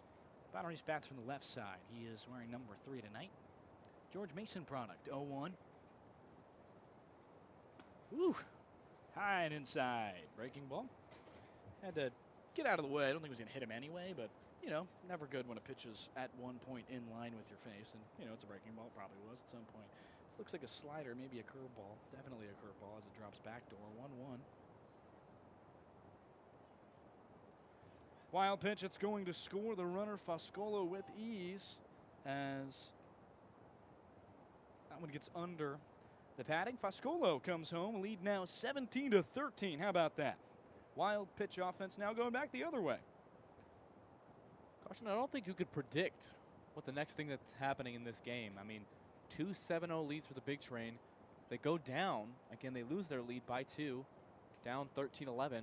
And now up again 17-13 in the top of the 7th here. Inside fastball did go. 2-2 as Bonnery saw when he could pull, tried to do it. You know, like, yeah, and I'm pretty much pining at this point that somebody's going to do a triple backflip and get a Savannah banana ball catch. What are those called? I don't know. I don't actually watch. Have you seen a banana ball game? I've watched a couple on TV. Points? 2-2's fouled back towards us. I was actually in Savannah when they were playing. Didn't go. Didn't know about it. Dang. I didn't realize until we were at a restaurant getting some food there, and busy place, and all the TVs playing the Savannah Bananas. 2-2. Bonaris with 2 runners in scoring position. Payoff if he misses. Fouls back though. Fights well on that pitch. Catches him on the inside of the hands. 2s across the board as this will be the 7th pitch of the AB. After inheriting runners everywhere. Not the greatest appearance from Franco Pistella. He's given up 2 earned runs. Here comes that 2-2. Ooh, gosh, got the fingers of Bonaris. That can't feel good. And yeah, that's one you're going to have to check on him for. Seems to be okay, holding his hand out. As you know, he's a better man than I am. That looked painful. Fastball. Got him on the forearm, not the fingers. That is a crucial difference. Yeah, signaling to the trainer there that he's okay because that one did catch him on the forearm. Still does not feel good, as you mentioned, but will be okay there. No damage to the fingers, which is good news for Bonaris and the Big Train. Glad he's okay and walking over to first base. Bases loaded. Unbelievable jump from Bonaris today. 2 doubles. He's actually also 2 for 4, or 2 for 3, excuse me, and he's walked 3 times. Twice regularly, once the painful way, as we say in this booth. 17-13 the lead. We're now out of save range. With a lot of game left to go, though, we'll see how this one can churn out. Big Train looking to reach curfew up or get through the 7th inning as that one misses. You need to get through the 7th inning in this league for a game to go final, which is why the one last night was suspended when the lights went out. We're not too close to it right now, just before 10 p.m. We still have an hour, I believe, here at this park before things go out. The 2-0 as Cal Johnson watches the first 2 go by. He's walked 4 times tonight as he now sees another 3-0 count. It's just not often you get the golden walk sombrero. No, and I mean, that's platinum. He already has the golden walk sombrero. he does, and it's not really a great situation again for the Thunderbolts here. Talking about the lights, If you miss it on the broadcast, is The Platinum Trot. there it is. Platinum Trot. He goes 0 for 1 today, and he's seen 3 strikes because he popped out on the first pitch that he saw in the third. After he already walked in the third, to be clear, that was to end the inning. The guy has walked 5 times tonight, and unable to get an out is Pistella. That'll be the end for him. Josh Erd will follow. We'll be right back here on the Big Train Baseball Network as a pitcher replacement here after a rough inning for Pistella.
Bases are juiced as they've gone 7 runs in the 7th inning here. Unable to get the out is Pastilla. It'll bring up Erd, who had a pretty rough start, had a loss to his name. As the right fielder just screams back. That one in there for strike 1 to Panett, who's having himself quite the day. He is currently 1 for 3, 1 for 4. Struck out looking, but has himself a single and a walk. He scored every time he reached. 0-1. Here comes Erd after the breaking ball. Interesting story. Erd, wearing number 7, has hit. This is his 3rd year with Silver Spring-Takoma. He has hit for 3 seasons in college, his 2nd, at Silver Spring-Takoma, and he suddenly decided that he's just going to pitch now. An all right outing. Kind of got away from him with 2 outs his last time, and really got away from him. 1-1. As now 2-1, he misses again. Notably for the Thunderbolts, Erd is their 7th pitcher tonight. Yeah, it's a lot of arms. It's a lot of arms. Already warming the next one. It's the pitcher, rising sophomore, Henry Eichner. And he redshirted his last year at UMass Amherst. One of 2 D1 pitchers at this squad. 2-1 is high. The Big Train have gotten the use of a position player who just, throws 85. Why not? And has a good breaking ball. Got a strikeout. Shout out Jackson Mirza. 3-1. Why not? Grace Johnson's been warming for a very long time. Here comes the 3-1 now. Behind the back of Panett. We get some gravel as a result. And after the last walk drove a runner in, here comes another. 19-13. This is getting a little out of hand for Silver Spring-Takoma as another walk draws home another run. Yeah, the pitching staff a little exhausted here, and Erd hopefully coming in for solutions, not handling the first at-bat very well. Panett has an RBI walk. It's his first of the night as it'll bring up Daniel Machado. He bats righty. Goodness. That one a wild pitch, back off almost of Machado. Bonaris will score regardless and will bring this score to 20 as the third time a team has put 20 runs up on the Thunderbolts this season.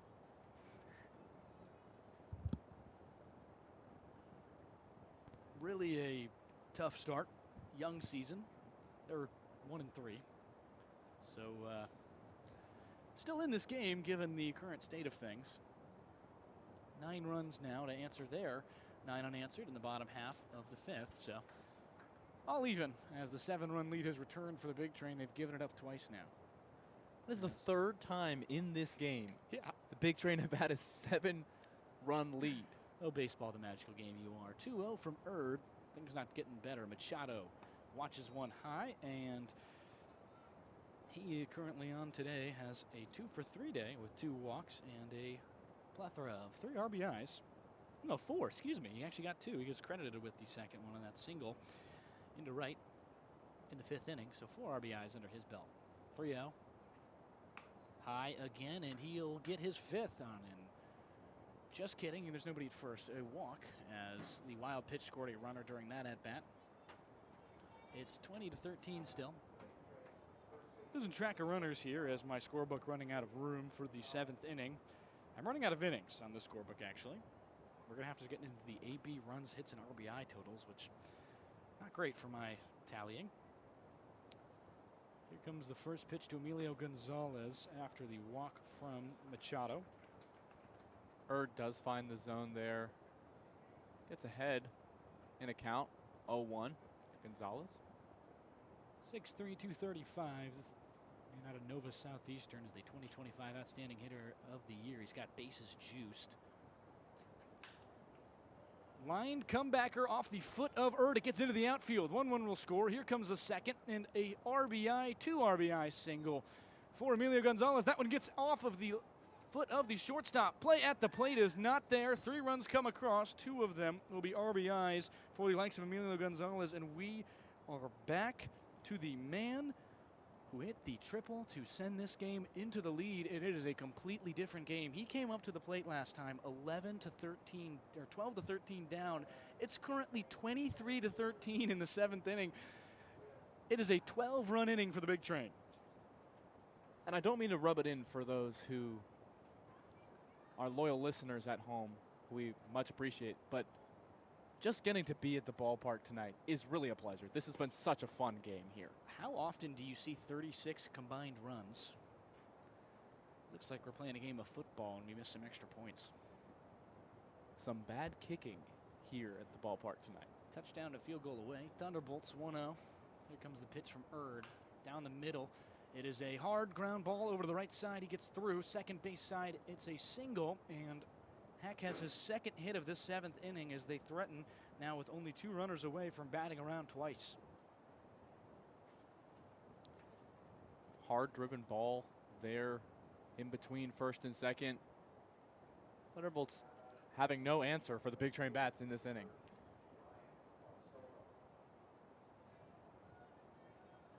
Runners at second and first. Keep in mind, this inning started with 2 straight outs. There has not been an out since Cal Johnson was up the first time. That is a lot of guys who have gone through consecutively. Erd finds a strike there. Excuse me, I apologize. Didn't mean to cut you off. It is 14 straight batters that have not been extinguished. So a unretire streak of 14. 0-1. Tom Brady'd be proud. That one low? No, just in there. Excuse me. 0-2 now to Foscolo, who has had himself a pretty good day. He is 2 for 4 with a walk and an RBI. No, excuse me. Scored, wild pitch scored there. So 0 for 2 now on the count. Here comes Erd seeking a strikeout, and he got Foscolo after 14 batters. Do not tally an out. The Big Train have a 12-run 7th. You heard that right. Down 2. They come and have a 12-run 7th and end the inning up 10. They've got themselves a decade here as we go to the bottom of the 7th. 23-13 combined, 36 runs in this one. Good golly, it's been offense tonight.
the University of Texas Martin commit coming in. It is the pitcher, two-way player Tyrese Johnson going into his junior year academically as a freshman with NCAA rules as he played his last 2 seasons at Pearl River Community College. 6'3", 275 out of West Point, Mississippi.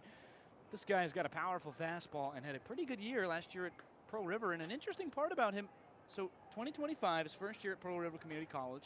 They go to the semifinals in the entire NCAA JUCO D2 championship. Has himself a good year at the plate. Never played in the field last year. He is only a pitcher in his last season. He contributes to a team that just won the NCAA JUCO D2 title. Pearl River Community College earns their first, I believe, ever a powerhouse at the NCAA JUCO D2 level in almost every sport. I believe he's won one in football as well as basketball. Rare school to do all three. Big Train, I think, really happy to have this arm back tonight. Really a player they can bring in, hopefully, and be a closer there. He's going for the potential 3-out close. If the Big Train can put 2 more runs up, run rule is 12 after 7. Here comes Johnson, the righty out of UT Martin.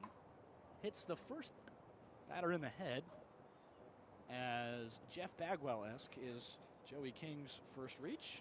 Golly, that hurts.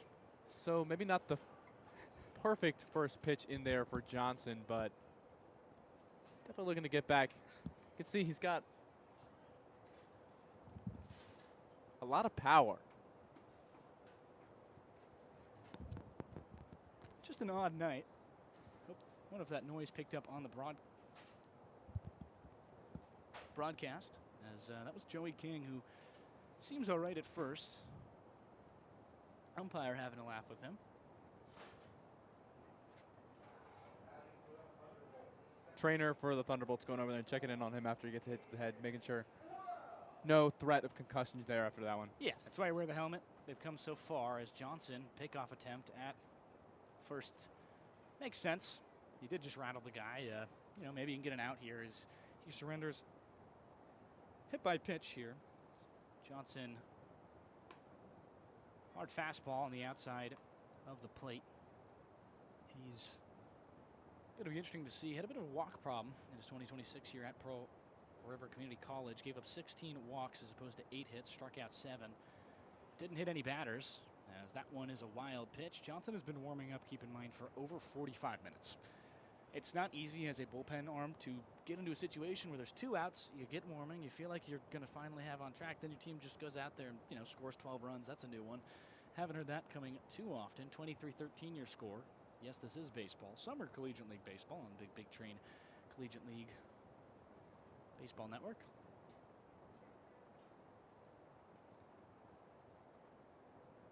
Close to burning the midnight oil. It's 10:15 here. Here comes the 2-0 from Johnson. Looks to settle down. That one, a fastball in there. Good pitch. Greg Lopez cheers him on from the dugout. The pitching coach, newly back for Bethesda. 2-1 from Johnson. Runner at second is King. King out of St. Olaf. It's in Minnesota.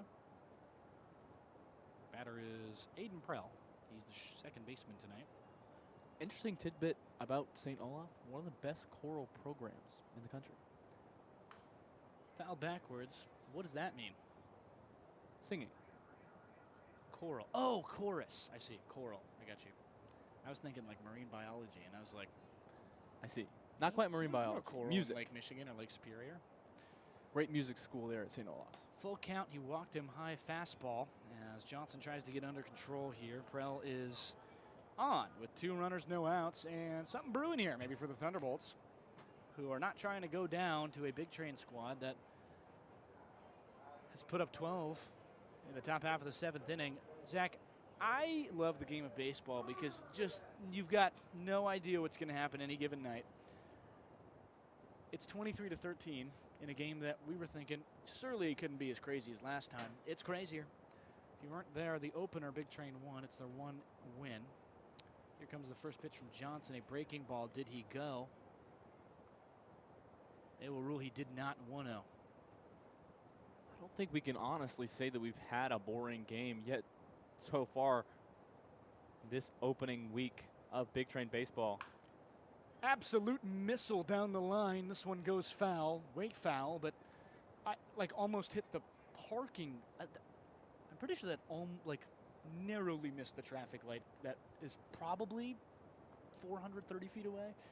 That one just mashed, but foul. I have never seen a ball go that far off of a wood bat from a younger player like the junior Caleb Studervant. That is a perfect in a world where it goes fair. As it feels like a video game tonight. Absolutely. Would have loved to see that one get on the right side of the foul pole. Just all in for whatever action we can get at this point. This is so fun. I am jolly, to say the least. 2-2 after the foul ball. And the strike in there. Johnson, he'll go from the line the right side. The 6'3", 275 right-hander in his debut. Got him swinging a beautiful breaking ball. Had Studervant fooled. Pitching coach Lopez cheering him on after that one, giving him all the encouragement he needs. This bullpen has felt like a motley crew at times, and as pitchers get back into this squad, it's going to be a very good feeling to watch these guys work and watch some guys get the opportunities they haven't had previously. It's his first night on the team for Johnson, who just returned from winning a national championship, so pretty big high for him there, as Pearl River Community College just did that. High fastball's been struggling with it at head level, dead middle, and a little bit inside as he caught the helmet of Joey King earlier. Yeah, and his game creeps a little later into the night. You wouldn't have thought that we would have had a repeat of last night with a 6 p.m. first pitch here, but got an hour delay. Communication with the umpires, meaning the game got delayed. That ball, a strike in there. Count moves to 1-1. But a crazy night last night, and with the lights getting turned off at 11:15 at Shirley Povich, the game not being able to be finished with the crop dusters. Potential here for the lights to go off before we've played a full 9 innings. Amazing fastball down the middle. It moves left. It's got some run on that thing. Looks like a cutter almost as it breaks glove side. 1-2. In the box is Gabriel Pagis. He's having himself a pretty good night. Double. And 1 for 3 with 2 RBIs. One on a fielder's choice. Here comes the 1-2. It's a well-wasted off-speed. Maybe a sinker. I don't really know. It's just moving really fast, and I have no idea what it is. Yeah, that ball moves so quickly, and that one just drifting on the far outside of the zone.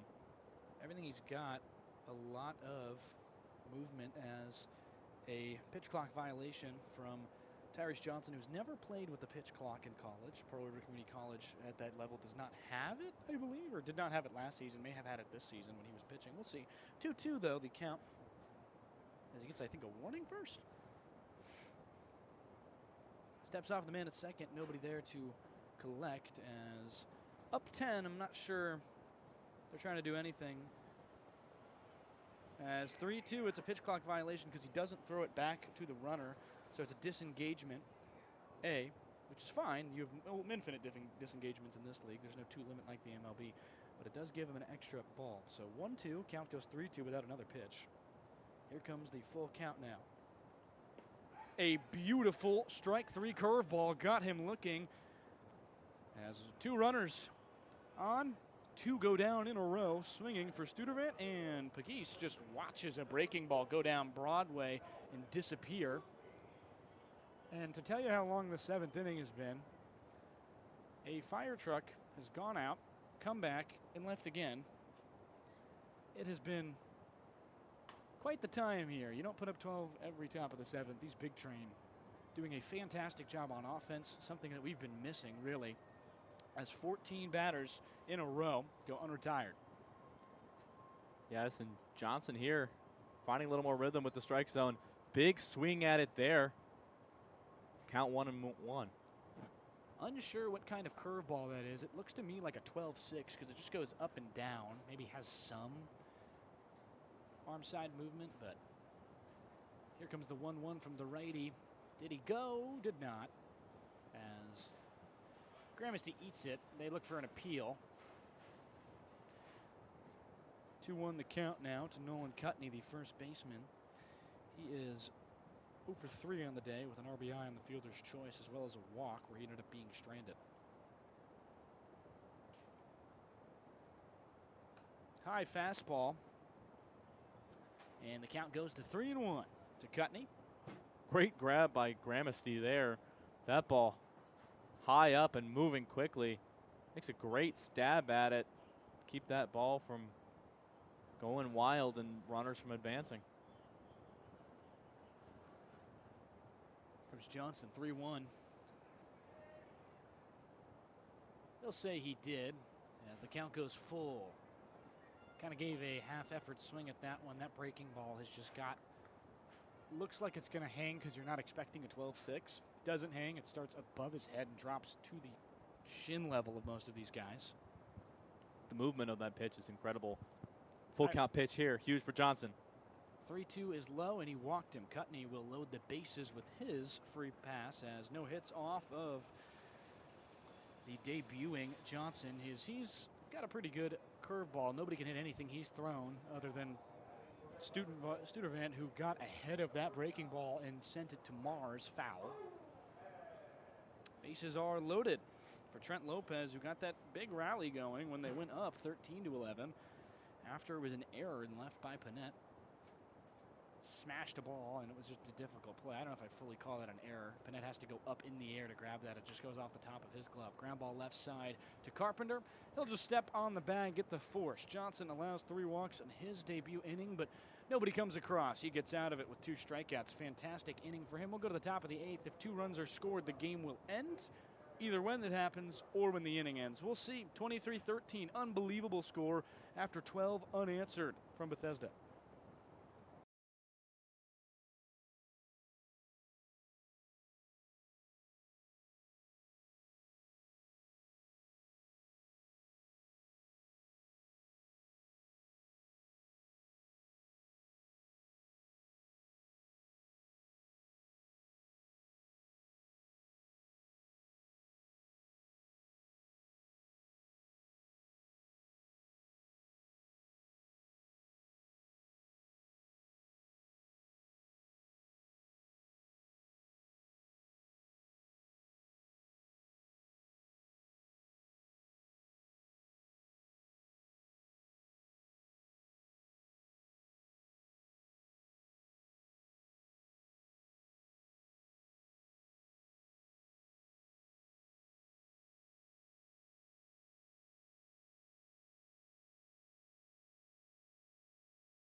Josh Erd is back on the mound out of East Stroudsburg University.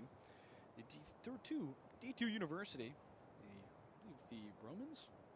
Unsure, maybe the Centurions. That's what their logo looks like. Haven't gotten the full confirmation on the mascot. Decided to pitch. First one inside to Gramesty as the catcher has to duck out of the way of that one. Hartwick. Pitcher almost returned the favor that Johnson offered in his first pitch. Gramesty doing well to get out of the way of that one. Not intentional, of course. You're down 10. I mean, obviously there is nothing to lose, but just not something that happens. 1-0 Turning to 1-1 as Gramesty watches strike one. He's the only one not to bat a second time in the 7th. He was on deck when Foscolo had the 3rd out of the inning on a waving pitch strikeout. 2 more runs and this game ends. Whether it will end at the end of the 8th, we're unsure, or when it happens, we don't know. Delivers on the 2-1 to the catcher Gramesty. Inside again, head level, as he just can't get that fastball down. Not a good feeling to be in there after that happens twice. Got the chin guard for a reason.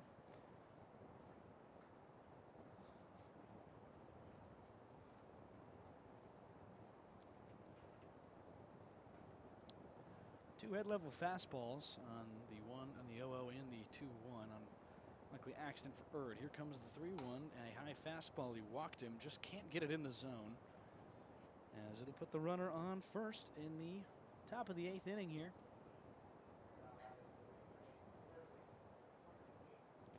You know, Carson, I've been told in the break here that I made the mistake of calling this game a little more boring than our last couple. It has been anything but that since. You know, I think we decided it was more boring because our last few were back and forth. Only almost coming back, and the game gets suspended. And, you know, this is probably, if this score holds, the most thorough win they've had all season. Because the only other win was a walk-off. And they could potentially walk it off here the reverse way with a walk-off run rule. Inside fastball again to the likes of Carpenter, who stands in on this one. It was an interesting day. He has struck out twice. One of the times, though, was a strikeout-looking drop third where he made his way to first and eventually came around and scored. Not many times that a guy scores on a strikeout. No. No, not many times at all, my friend. Fell back to us, nearly a souvenir. Bit of a late reaction from Sean McAvoy, writing tonight's recap. Sean, how long is that recap? It's going.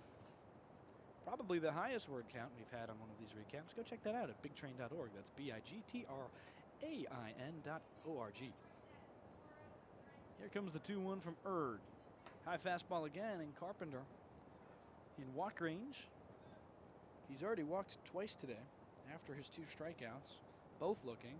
One a drop third. After that he walked, then popped out, then walked in the 7th to start the inning.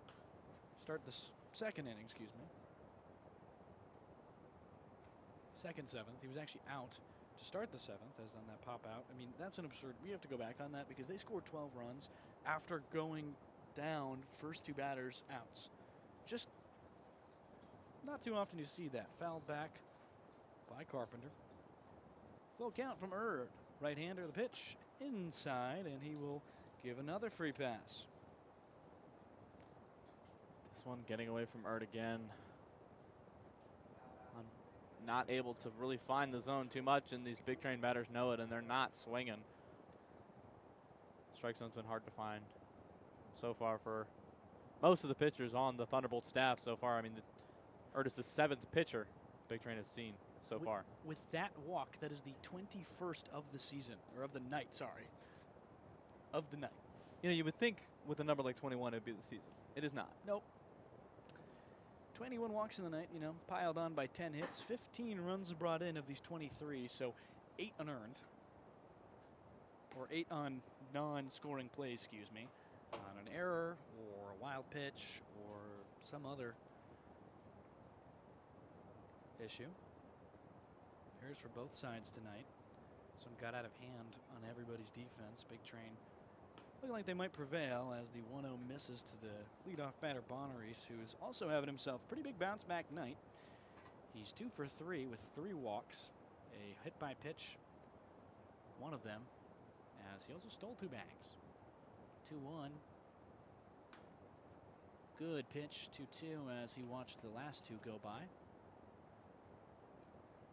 Bonaris getting into a lot of 2 strike counts this season. He's been very interesting to watch because he tries to be more disciplined, but he's found himself kind of fighting it off and just extending these ABs, getting into like 8 pitch 0-2 ABs, and he hit him on the ground. As that one on the Barrier between us, 3-2. And out of play will advance the runners. So runners now at third and second. As the second wild pitch of the AB advances the runners even further.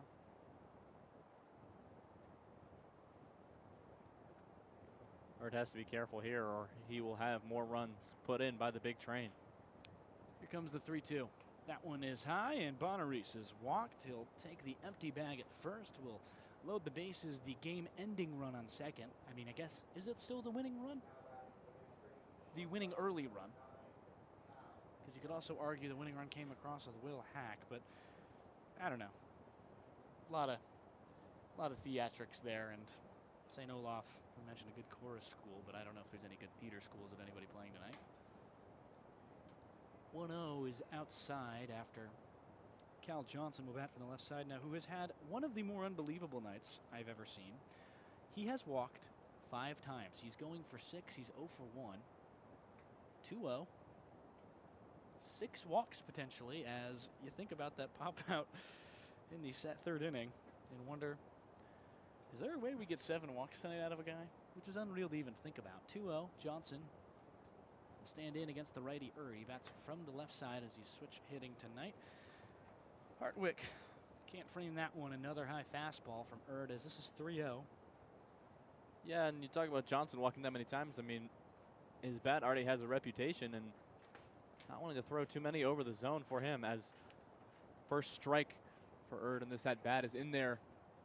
Count goes to 3-1. Only the 4th strike he's seen tonight. Only 3-1 counts, popped out on the first pitch, and he has not seen a strike except that one. Popped very high into the air into the night. Under it is 2 different guys, and the first baseman can't get there. Bonaris doesn't see it, so he'll get over to first. Second, there's a force. Bonaris doesn't know.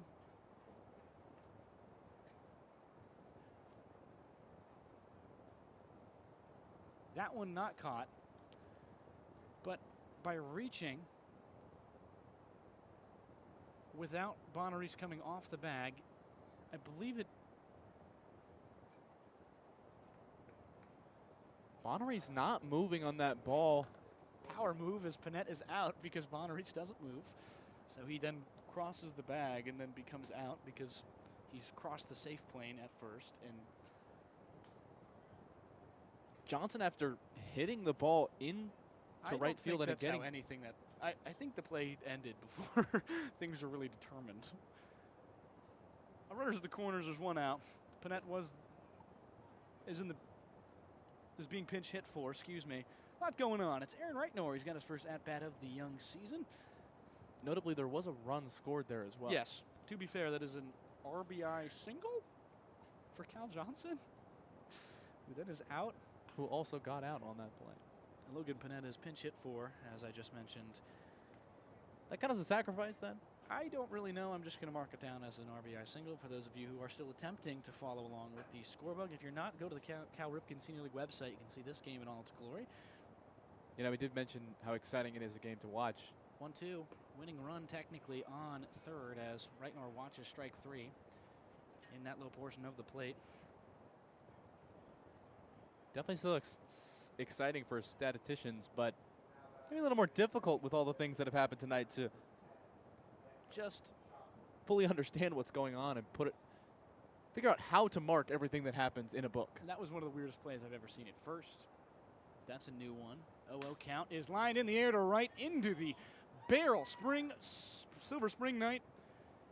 Going to be 2 bags for Machado. He gets over to second base. I believe that will end the game as the next run comes across. Big train, plate 2. Now 7 RBIs on the night as it will either be the end of the inning. Yes, it will be the end of the inning, it appears, as more at-bats to come. Good news for these guys if they're trying to up their stats this season as Machado, an RBI double into the gap. As it's getting so late, I'm losing my words. Forgot where we were. Good golly. At Blair High School, sitting in Silver Spring, Maryland here tonight. An away game for the big train. Gonzalez takes a big swing at the first pitch he sees, goes down in the count 0-1. 26-13 the score tonight. I guess something to note. 26th season here for the Thunderbolts. It's their third time this season giving up more than 20 runs, and the most they've given up in a single night at 26. 20 against Gaithersburg, 25 against Olney. 1-1 the count as Gonzalez watches it go by, the lefty. Here's the pitch, outside, as 2-1 it goes.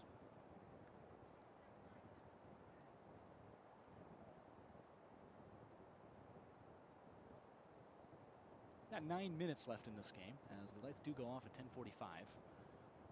Interesting to see when this one will go. 2-1. Foul back towards us. That boy's now competing. That went right in the direction of the Big Train operations manager. 26-13. I just cannot believe it. Gonzalez has runners at second only. As the base clearing double by Machado is followed by Gonzalez into the air, left field. It gets down, a little blue pit will score. Machado 27. As another Gonzalez RBI. He has had himself quite the night as well, tailing Machado's 7 RBIs with a pretty good 6 of his own. That'll bring up Will Hack, who started, I guess, the 15 unanswered here with a RBI triple. 3 RBI triple that got its way back into this one. Big Train looking to put up 30 tonight as he stands in for strike one. Gonzalez at first. Mentioned that hit by Hack. That one taking itself all the way back to the fence. Popped up off the top portion of the fence. All 3 runners on base at that time scored. Mistle over to shortstop. It's over the head of Kim. Into the gap. It's going to get Gonzalez to second as Studervent comes in and gets it. A single to add on to Will Hack's very strong day already. It'll move Gonzalez over.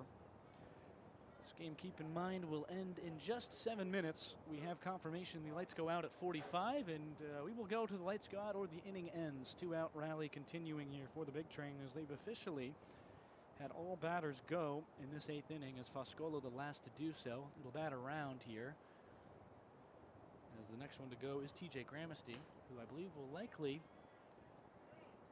be pinch hit for as, nope, just got his, make sure he had his chest plate and helmet off. He's got his leg protectors here as setting in is Foscolo. He's a redshirt out of Kentucky. Had himself as well a good day, as typically most of your batters do when you go up 27-13, as you do fairly frequently. Strikeout, walk, 2 singles on his. Well, it took a couple tries for the Big Train.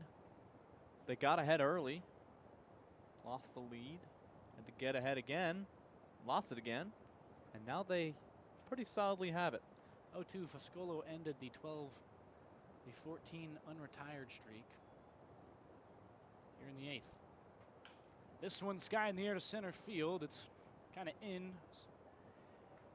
Studervant's able to get it and end this top half of the 8th. We'll go to the bottom half of this 8th inning and see if Thunderbolts can respond, try and put together what would have to be 17 runs in 5 minutes.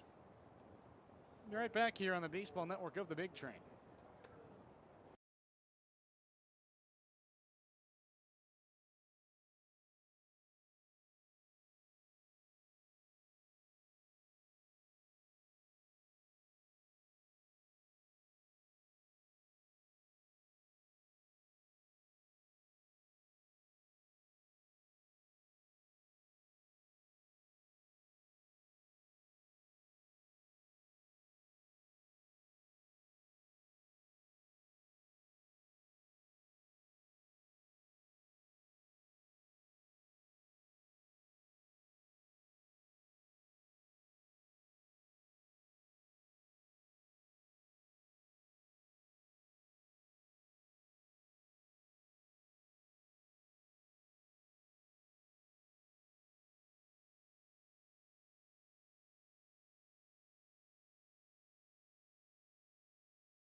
Big Train hang 27 on the Thunderbolts.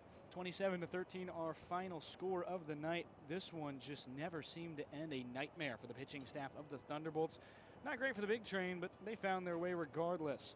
Looking at the RBI totals, Emilio Gonzalez leads the squad with 6. Only 5 for Machado as 2 came across on the error. 3 for Will Hack on the RBI triple. Cal Johnson had 2, Panette 1, and Gramesty 1. A lot of runners scored. Bonneries 5 times he crossed the plate today. Machado 4. Just unreal things happening here in Silver Spring-Takoma. A very fun game for us. Can't imagine it was much for them, and I gotta wonder how they respond to this one. Third game out of 5, they have given up 20 runs. Yeah, not a great situation for the Thunderbolts, but the Big Train showing their fight and resilience even with a depleted pitching squad again. We will be back Tuesday at the Only Crop Dusters Park. One more thing, Jackson Mirza will go down with the win in this thing as he came in, the position player in relief, to stand in and help iron out this bullpen. Tyrese Johnson made his debut, walked 2 and struck 2 out. That's going to be all we have from Bethesda here tonight, or from Silver Spring-Takoma, excuse me, from here tonight. We return to Bethesda on Wednesday, but one more radio broadcast and only